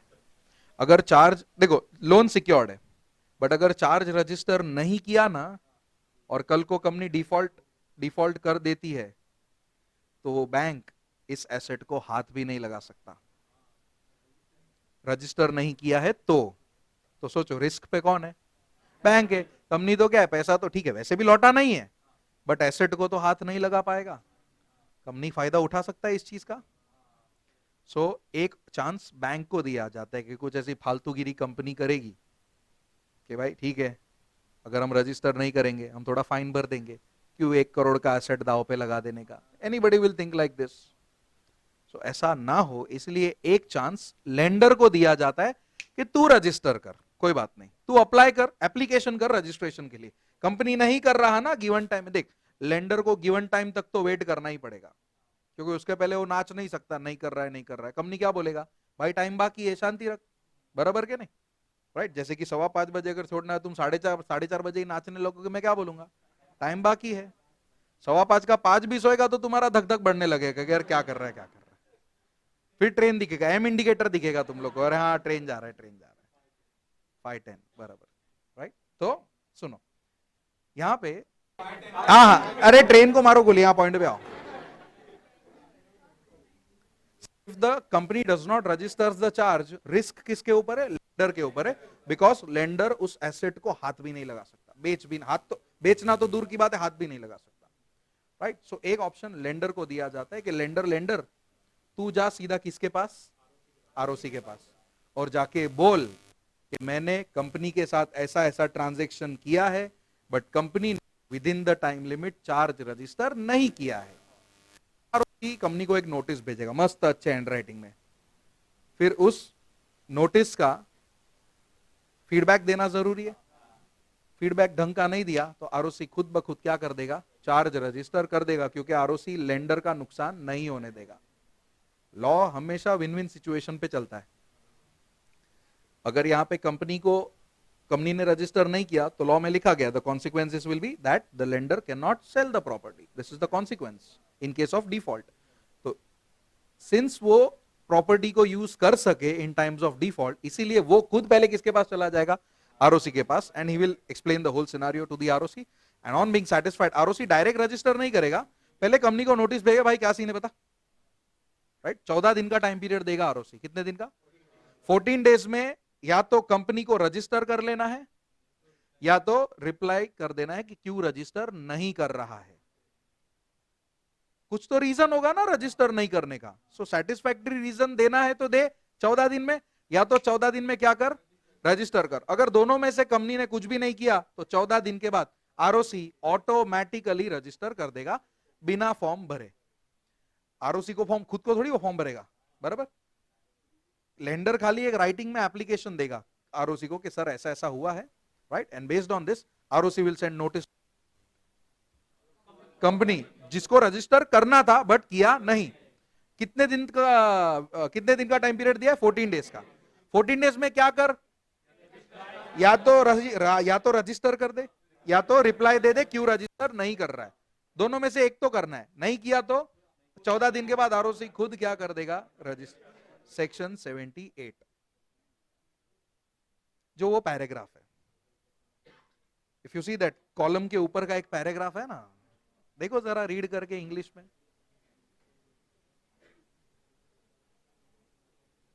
और समझा कि नहीं मुझे बोलो।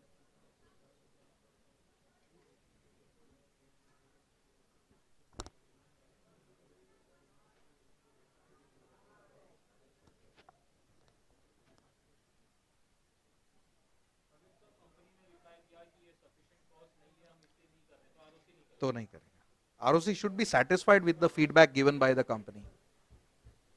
समझा कि नहीं?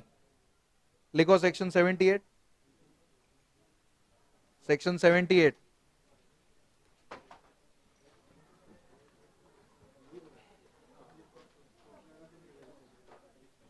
Application for registration of charge by lender. Section 78 जिसका हेडिंग है application for registration of charge, comma,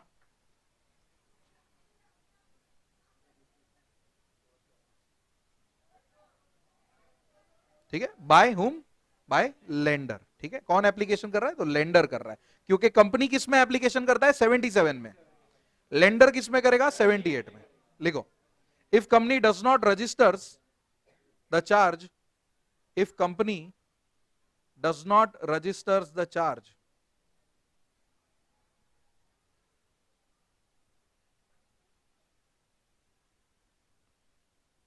within the time, or sorry, within the period specified, within the period specified under section 77 subsection 1, 77 subsection 1, या subsection कैसे लिखते पता है ना, मतलब bracket करना, सब सेक्शन मत लिख देना पूरा, ब्रैकेट 1। कोई बात नहीं, अभी लिखा हो तो डोंट कैंसल, अगली बार ध्यान रखना, ठीक है? कोई रॉन्ग नहीं है उसमें, no need to worry about it. अगली बार सब सेक्शन बोलू ना तो ब्रैकेट में नंबर लिख देने का, ठीक है? इट इज कंसिडर्ड कि वो सब सेक्शन है। क्या बोला मैंने? इफ चार्जेस, हाँ, subsection 1 that is 30 days. Subsection 1 में जो टाइम स्पेसिफाइड है that is 30 days. Then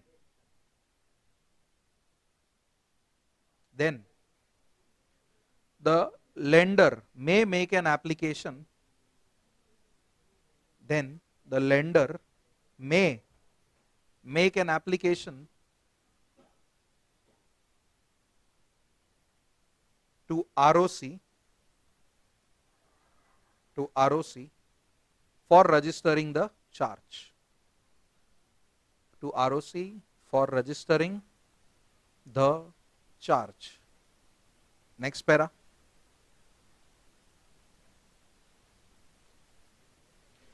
On receiving such application,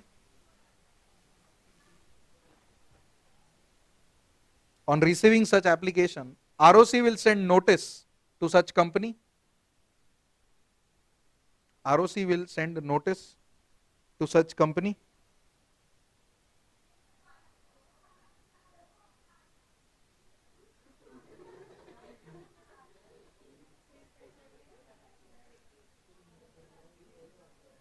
क्या बोला है लास्ट, क्या बोला मैंने?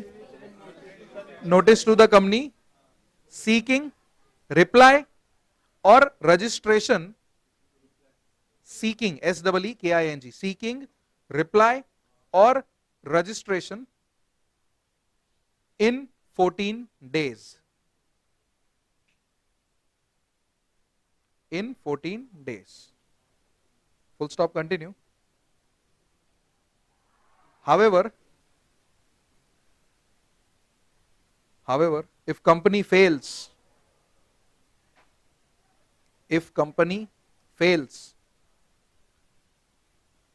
to either reply or register,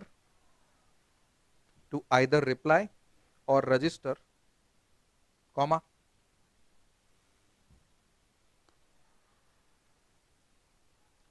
ROC में allow such registration.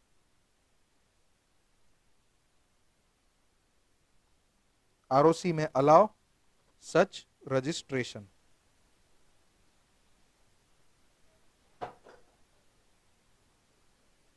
ठीक है, राइट? ये था सेक्शन 78, बराबर. अभी नेक्स्ट क्या आएगा? 79, 78 समझा ना सब लोग को? मॉडिफिकेशन ऑफ चार्ज मतलब क्या? मॉडिफिकेशन कब हो सकता है? रजिस्ट्रेशन के बाद के पहले? बाद में ही ना. पहले होता तो पहले ही चेंज करके रजिस्टर करते, राइट? नाउ ध्यान से सुनना. लेट अस से लेंडर और बोरोवर के टर्म्स ऑफ लोन में कुछ चेंजेस होता है, तो उसको भी आरओसी में इन्फॉर्म करना पड़ेगा कि भाई पहले ये था, अब ये हो गया है. सो इन सेकेंड केस, पहले जो हमने रजिस्ट्रेशन किया था उसी से रिलेटेड हम अब क्या करने वाले? मॉडिफिकेशन. तो जैसे रजिस्ट्रेशन, जैसे क्रिएशन का हमने रजिस्ट्रेशन करवाया, वैसे मॉडिफिकेशन को भी रजिस्टर करना पड़ेगा. Forms will be the same, forms change नहीं होंगे. मतलब पहले 1 यूज किया था तो अभी भी 1 ही यूज करेंगे, right? Now if you read that 79, उसका हेडिंग देखो क्या है? 77 to apply in certain cases. मतलब 79 का खुद का कोई वजूद नहीं है. 79 खुद बोल रहा है कि भाई मेरे केस में किसको देखो? 77 को देखो. 79 कह रहा है कि in case of 79 there is nothing mention for 79, that is why you see what? 77. But 79 में एक चीज बहुत अच्छी बोली है, दैट इज मॉडिफिकेशन. कि अगर कुछ मॉडिफिकेशन हो रहा है तो फिर से तुम्हें क्या फॉलो करना है? 77 फॉलो करना है, बराबर? ये तो क्लियर हो गया. एक और पॉइंट है, acquiring a property under charge, ऐसा कुछ है. 2 पॉइंट दिखेंगे उसमें तुम लोग को. क्या है वो पॉइंट? जरा प्रॉपर वे में क्या है? Company acquiring any property subject to charge. मतलब एक प्रॉपर्टी है, उसके ऊपर चार्ज ऑलरेडी क्रिएटेड है, और ऐसी प्रॉपर्टी को कंपनी खरीद रहा है. क्या हो रहा है यहां पे? मॉडिफिकेशन ही तो हो रहा है. पहले ओनर मैं था, अभी मेरा प्रॉपर्टी किसी और ने खरीद लिया, तो मॉडिफिकेशन ही तो हो रहा है. तो मॉडिफिकेशन किसी भी तरीके से हो सकता है. It can be related to property, it can be related to terms and conditions as well. किसी भी तरीके से मॉडिफिकेशन होना, सीधा कौन सा फॉलो करना है? 77 फॉलो करना है. No second thought in that, right? Easy. फिर क्या है? फिर है ना एक बॉक्स दिया है. अरे सॉरी, बॉक्स तो ऊपर रहेगा ना. बॉक्स में ना एडिशनल फीस है, कितना टाइम्स फीस लगेगा एंड ऑल, वो दिया हुआ है. खाली you just need to refer it once. ठीक है, चाहिए तो मैं एक बार बता देता हूं तुम लोग को क्या है वो. देखो, up to 30 days of delay मतलब क्या? मतलब फर्स्ट 30 days का तो कोई फीस था ही नहीं. इसके बाद जो 30 दिन का डिले करोगे तो उसमें कितना फीस लगेगा? स्मॉल ओपीसी के लिए 3 टाइम्स. सपोज इधर सपोज 500 रुपया लगना था 30 दिन में, इधर 1500 लगेगा. मतलब 500 प्लस 1500 ऐसा लगेगा. ठीक है, नॉर्मल फीस तो भरना भी है, प्लस एडिशनल फीस भी भरना है. लेकिन अगर तुम नॉर्मल कंपनी होते तो 6 टाइम्स लगता. Getting it? अरे अगर ओपीसी और स्मॉल हो तो 3 टाइम्स, अदर देन ओपीसी या स्मॉल हो तो 6 टाइम्स. ठीक है. नाउ सेकेंड अभी इसमें नहीं किया तो सेकेंड एक्सटेंशन लगेगा, that is more than 30 days but up to 90 days delay, that is up to 120 days. तो देखो ना, हो गया ना 60 60 120, राइट? तो अगर 90 दिन लेट हो, 90 दिन, तो एड वेलोरम लगेगा. तो देखो परसेंटेज दिया हुआ है, 3 टाइम्स तो लगेगा ही, क्योंकि इसको छोड़ना नहीं है, ये तो लग चुका है. इसके साथ अभी एड वेलोरम लगेगा. अगर तुम स्मॉल या ओपीसी हो तो 0.025% subject to maximum ₹1 lakh. And अगर तुम अदर देन स्मॉल हो तो 0.05% subject to maximum of ₹5 lakh. Okay, ये पेनल्टी लगेगा, additional fees and ad valorem fees लगेगा, राइट। नेक्स्ट हो गया अपना 77 हो गया, राइट। लेकिन उसके पहले एक पैराग्राफ है, सॉरी 79 हो गया, उसके पहले एक पैराग्राफ है 77 सबसेक्शन 2। उसके पहले मॉडिफिकेशन समझना जरूरी है, इसलिए क्योंकि इफ यू सी वो 77(2) के हेडिंग में रजिस्ट्रेशन भी है, मॉडिफिकेशन भी है। तो रजिस्ट्रेशन हमने 77 में देखा, मॉडिफिकेशन हमने 79 में देखा, बराबर। Now in both the cases ये जो रजिस्ट्रेशन था, चाहे फ्रेश रजिस्ट्रेशन हो या मॉडिफिकेशन हो, फॉर्म किसको भरा? आरओसी को। मींस फॉर्म किसको सबमिट किया? आरओसी को। We what was our motive? We wanted कि रजिस्ट्रेशन हो जाए, तो प्रूफ तो मिलना चाहिए ना कि भाई तेरा चार्ज मैंने रजिस्टर कर लिया है। सो इन दैट केस है ना, आरओसी सर्टिफिकेट देता है। अगर तुम्हारा चार्ज सक्सेसफुली रजिस्टर हो जाता है तो वो तुम्हें क्या देगा? सर्टिफिकेट देगा, ठीक है।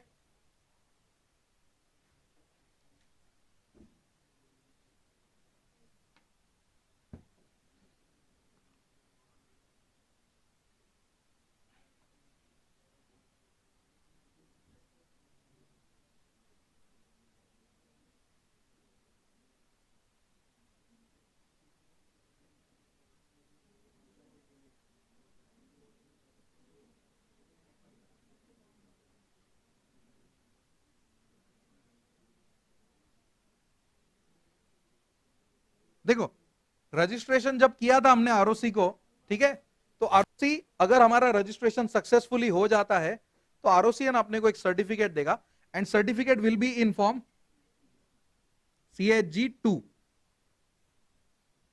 ठीक है। एंड अगर मॉडिफिकेशन सपोज हमको करना था, तो मॉडिफिकेशन के लिए भी फॉर्म फिर से भरे होंगे कि नहीं भरे होंगे? तो सक्सेसफुल मॉडिफिकेशन के बाद आरओसी अपने को एक और सर्टिफिकेट देगा कि भाई तेरा मैंने मॉडिफिकेशन भी रजिस्टर कर लिया। तो उसका प्रूफ कौन से फॉर्म में आएगा? CHG3। अब ये 2 और 3 के आगे मैंने ई फॉर्म नहीं लिखा है, क्यों ऐसा?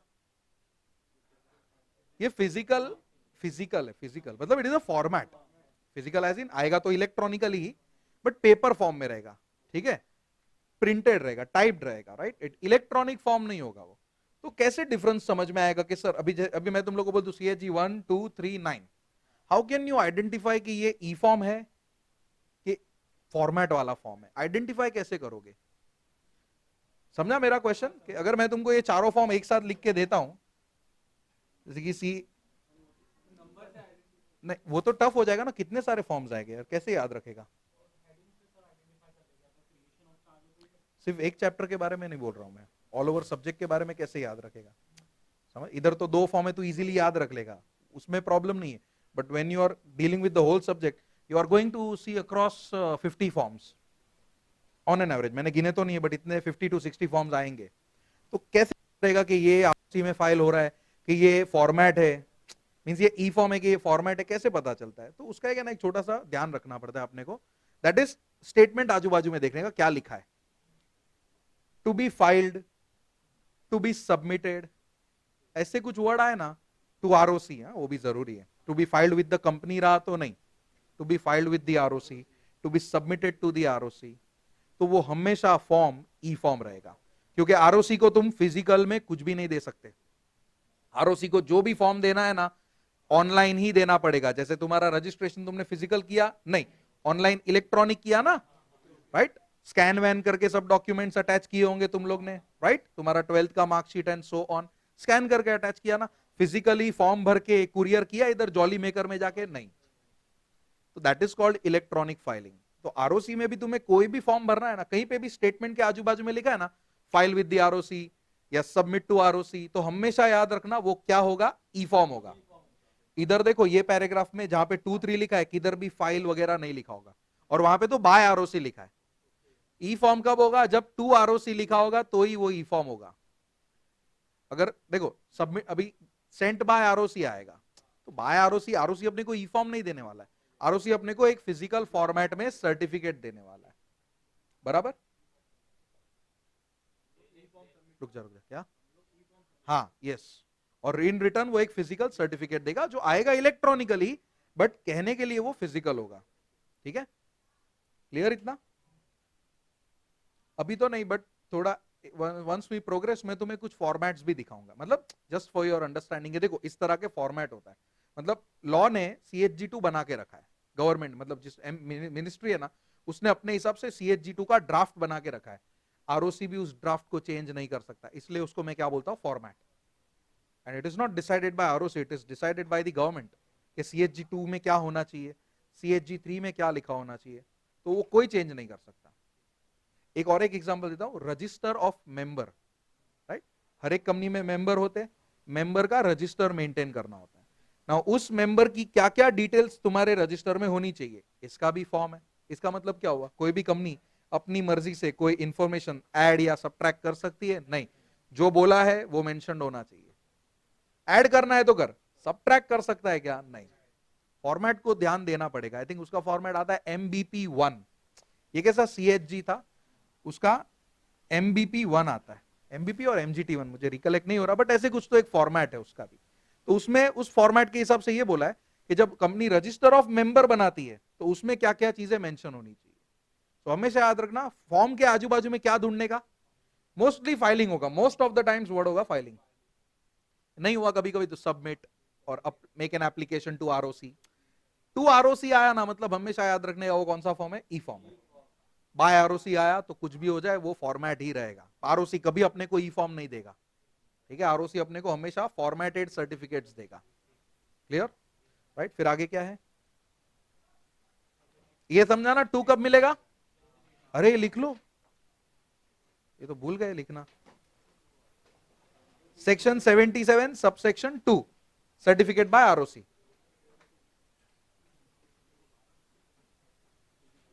Section 77 subsection 2, certificate bye ROC। For registration रहा तो CHG2 आएगा, एंड अगर मॉडिफिकेशन रहा तो CHG 3 आएगा।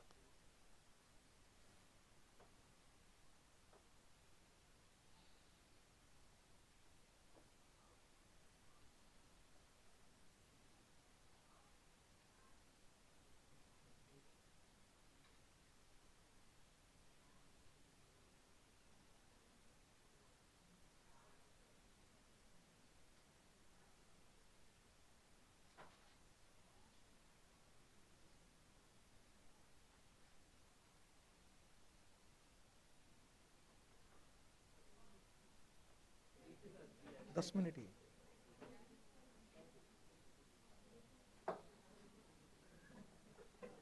हो गया। नेक्स्ट क्या है फिर, 80। अच्छा, सेक्शन 80, इफेक्ट। इफेक्ट को मारो गोली, पहले कॉन्सिक्वेंसेस देखते हैं। आ जाओ, अभी एक एक कॉन्सिक्वेंसेस तो मैंने बता दिया था कि if charge is not registered what will happen, lender assets को बेच भी नहीं सकता, right. Lender can not enforce it's right on the asset, बराबर। वो लेंडर उस एसेट के ऊपर अपना कोई भी राइट रख सकता है नहीं। क्यों? क्योंकि चार्ज क्या है, अनरजिस्टर्ड है। तो उसके कुछ कॉन्सिक्वेंसेस है, मैंने तो एक ही बोले, यहां पे 3-4 है, will see one by one, ठीक है। सी, पहला कॉन्सिक्वेंस क्या है, N unregistered charge is not void from its inception. मतलब क्या, शुरुआत से वो वॉइड नहीं था। इंसेप्शन मींस सिंस बिगिनिंग, शुरुआत से वो वैलिड था। वॉइड कब हुआ, टाइम खत्म होने के बाद, बराबर।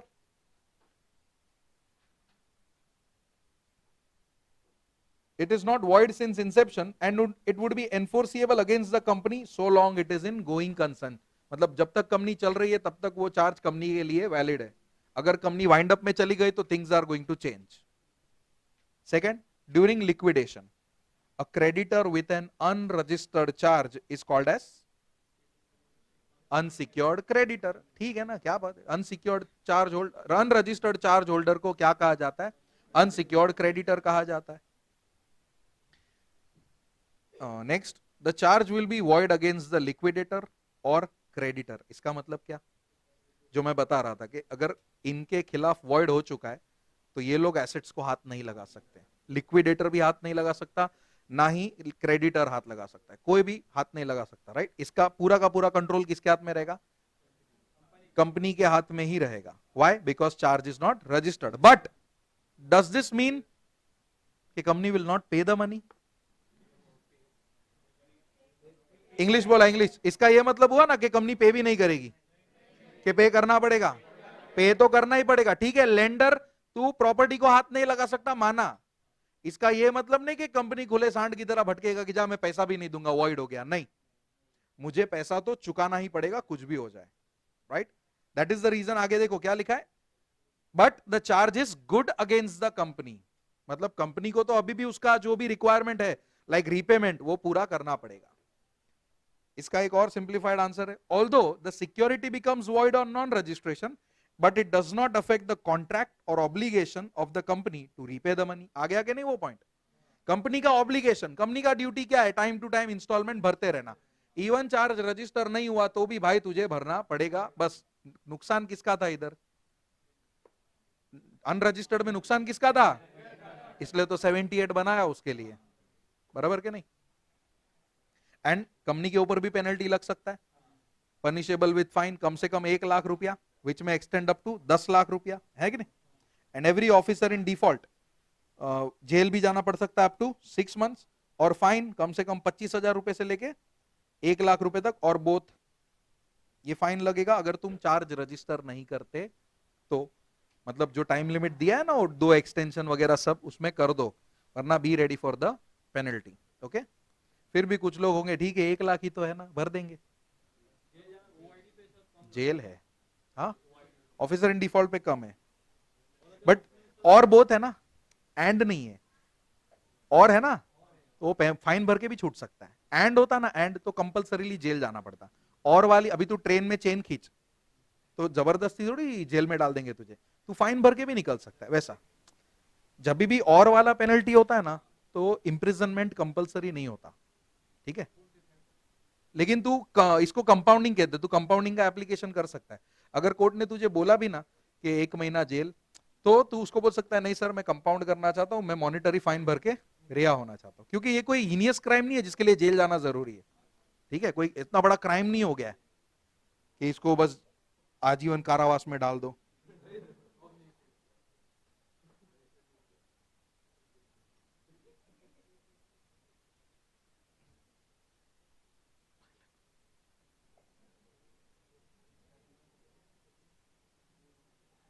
एक पेंसिल दो ना, कोई भी पेन दे दो चलेगा, ये थोड़ा सा करेक्शन कर लो पेनल्टी में, थोड़ा चेंजेस है, ध्यान से सुनना, करेक्शन, मैं रीड करता हूं, स्टे विथ मी।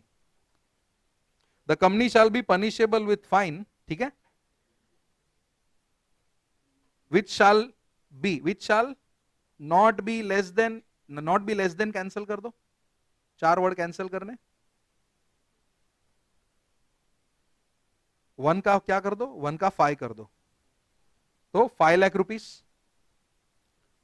ठीक है, तो जो 1 लाख था उसका फिक्स 5 लाख रुपया हो गया, आगे से लेके 10 लाख तक पूरा कैंसिल कर दो, बट से लेके 10 लाख तक, समझा, मतलब मैक्सिमम फाइन कुछ नहीं है, फिक्स कितना रुपया लगेगा, 5 लाख रुपया लगेगा, किसको लगेगा, कंपनी को, ऑफिसर इन डिफॉल्ट भी है, बराबर ना, उसमें 25,000 दिख रहा है, पहले 25,000 जो नीचे दिख रहा है ना, नहीं नहीं पहले 25,000 का तुम लोग 25 कैंसिल करके 50 कर दो, तो 25 का क्या हो गया 50, बराबर, राइट। अभी ऊपर जहां पे 10 लाख रुपीस था ना, वहां से मैं रीड कर रहा हूं, and every officer of the company who is in default shell be punishable with, बराबर, विथ तक है, इंप्रिजनमेंट से पूरा कैंसिल कर दो, कहां तक मैं बोलता हूं,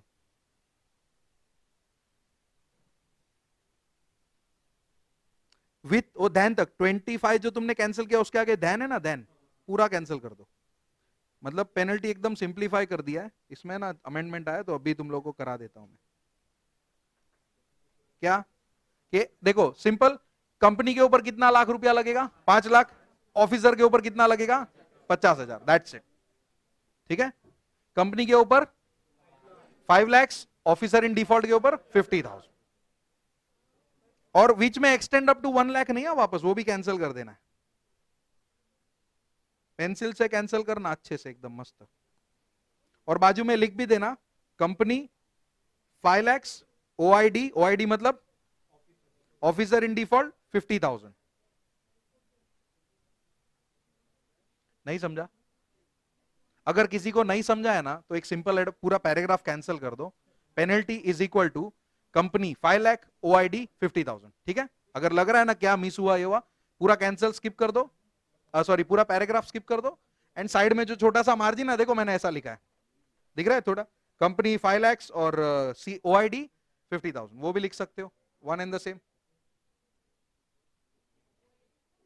ओआईडी मतलब ऑफिसर इन डिफॉल्ट। ठीक है, एक इफेक्ट ऑफ रजिस्ट्रेशन, हाँ मालूम है 5 बज गए, 2 मिनट रुको ना, छोड़ रहा हूं। एक उसमें केस है, नीचे देखो, Independent Automatic Sales Limited versus Knowles and Foster. एक मिनट, पेनल्टी में कंफ्यूजन है? हाँ किसको है? हाँ तो एक काम करो, वो जो पैराग्राफ है ना, ई पॉइंट है ना, पूरा कैंसिल कर दो। ठीक है, बाजू में क्या लिखो पता है? पेनल्टी, ऐसा छोटा सा हेडिंग दो, पेनल्टी, उसके नीचे लिखो कंपनी को 5 लाख रुपया एंड ऑफिसर को 50,000 रुपया। ठीक है, और किसी को है कंफ्यूजन पेनल्टी के रिलेटेड? गुड, हो गया मैडम लिख के? ठीक है पक्का ना? अभी कोई कंफ्यूजन है? लीलो बहु लाल થાય છે આજે।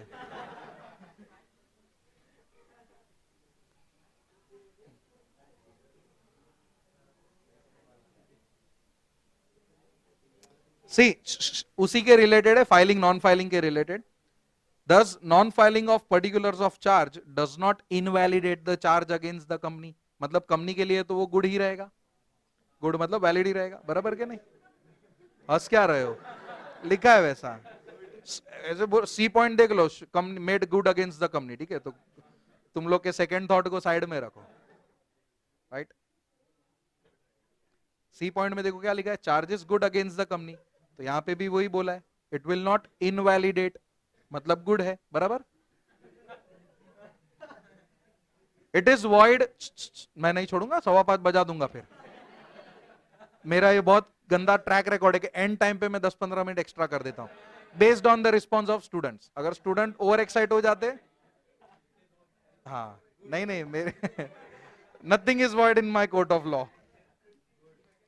एक केस कर लेने दो यार। It is void only against the liquidator और क्रेडिटर, ये तो पता ही है अपने को। क्या वो लोग प्रॉपर्टी के ऊपर कोई भी राइट रख सकते हैं? नहीं। At the time of liquidation, that is the company can not itself have a cause of action arising out of non registration, right? Company के ऊपर किसी भी तरह का एक्शन लिया जा सकता है? नहीं। ओके, एक ऊपर का एक 4 लाइन एक छोटा सा बचा है बस, सो दैट लाइन में रहेंगे हम लोग। है नहीं कर रहा हूं मैं, पूछ नहीं रहा हूं।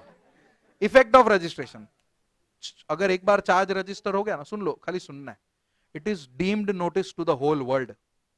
चाहे तुम्हें पता हो या ना पता हो, अगर चार्ज रजिस्टर हो गया मतलब लॉ ऐसा मान के चलेगा कि सबको पता है। It is a deemed notice to everyone. देखो वहां पे क्या लिखा है, the registration of charge constitutes a notice to the person who deal with the company in respect of such property which is subject matter of registration. Where any charge on the property has been registered, any person acquiring such property or share thereof is deemed to have notice। Company पकड़ के उसको notice दे या ना दे, law ये बोलता है कि हमें लग रहा है कि तुझे पता है, क्योंकि if you are dealing with the property, देखो एक सिंपल सा रूल होता है, कभी भी कोई भी प्रॉपर्टी कंपनी की खरीदोगे ना, तो हमेशा चेक करने का कि इस प्रॉपर्टी के ऊपर चार्ज तो नहीं है। अगर तुमने चेक नहीं किया तो किसका गलती है? तुम्हारा गलती है कि ऐसा बोलोगे नहीं नहीं कंपनी ने बताया नहीं। सेक्शन 80 क्या बोलता है? डीम्ड नोटिस के लॉ अज्यूम करके बैठा है कि सबको पता है। The person who is dealing with the company, उसको पता है, क्या पता है? कंपनी के ऊपर नहीं, कंपनी के एसेट के ऊपर चार्ज रजिस्टर है। ठीक है,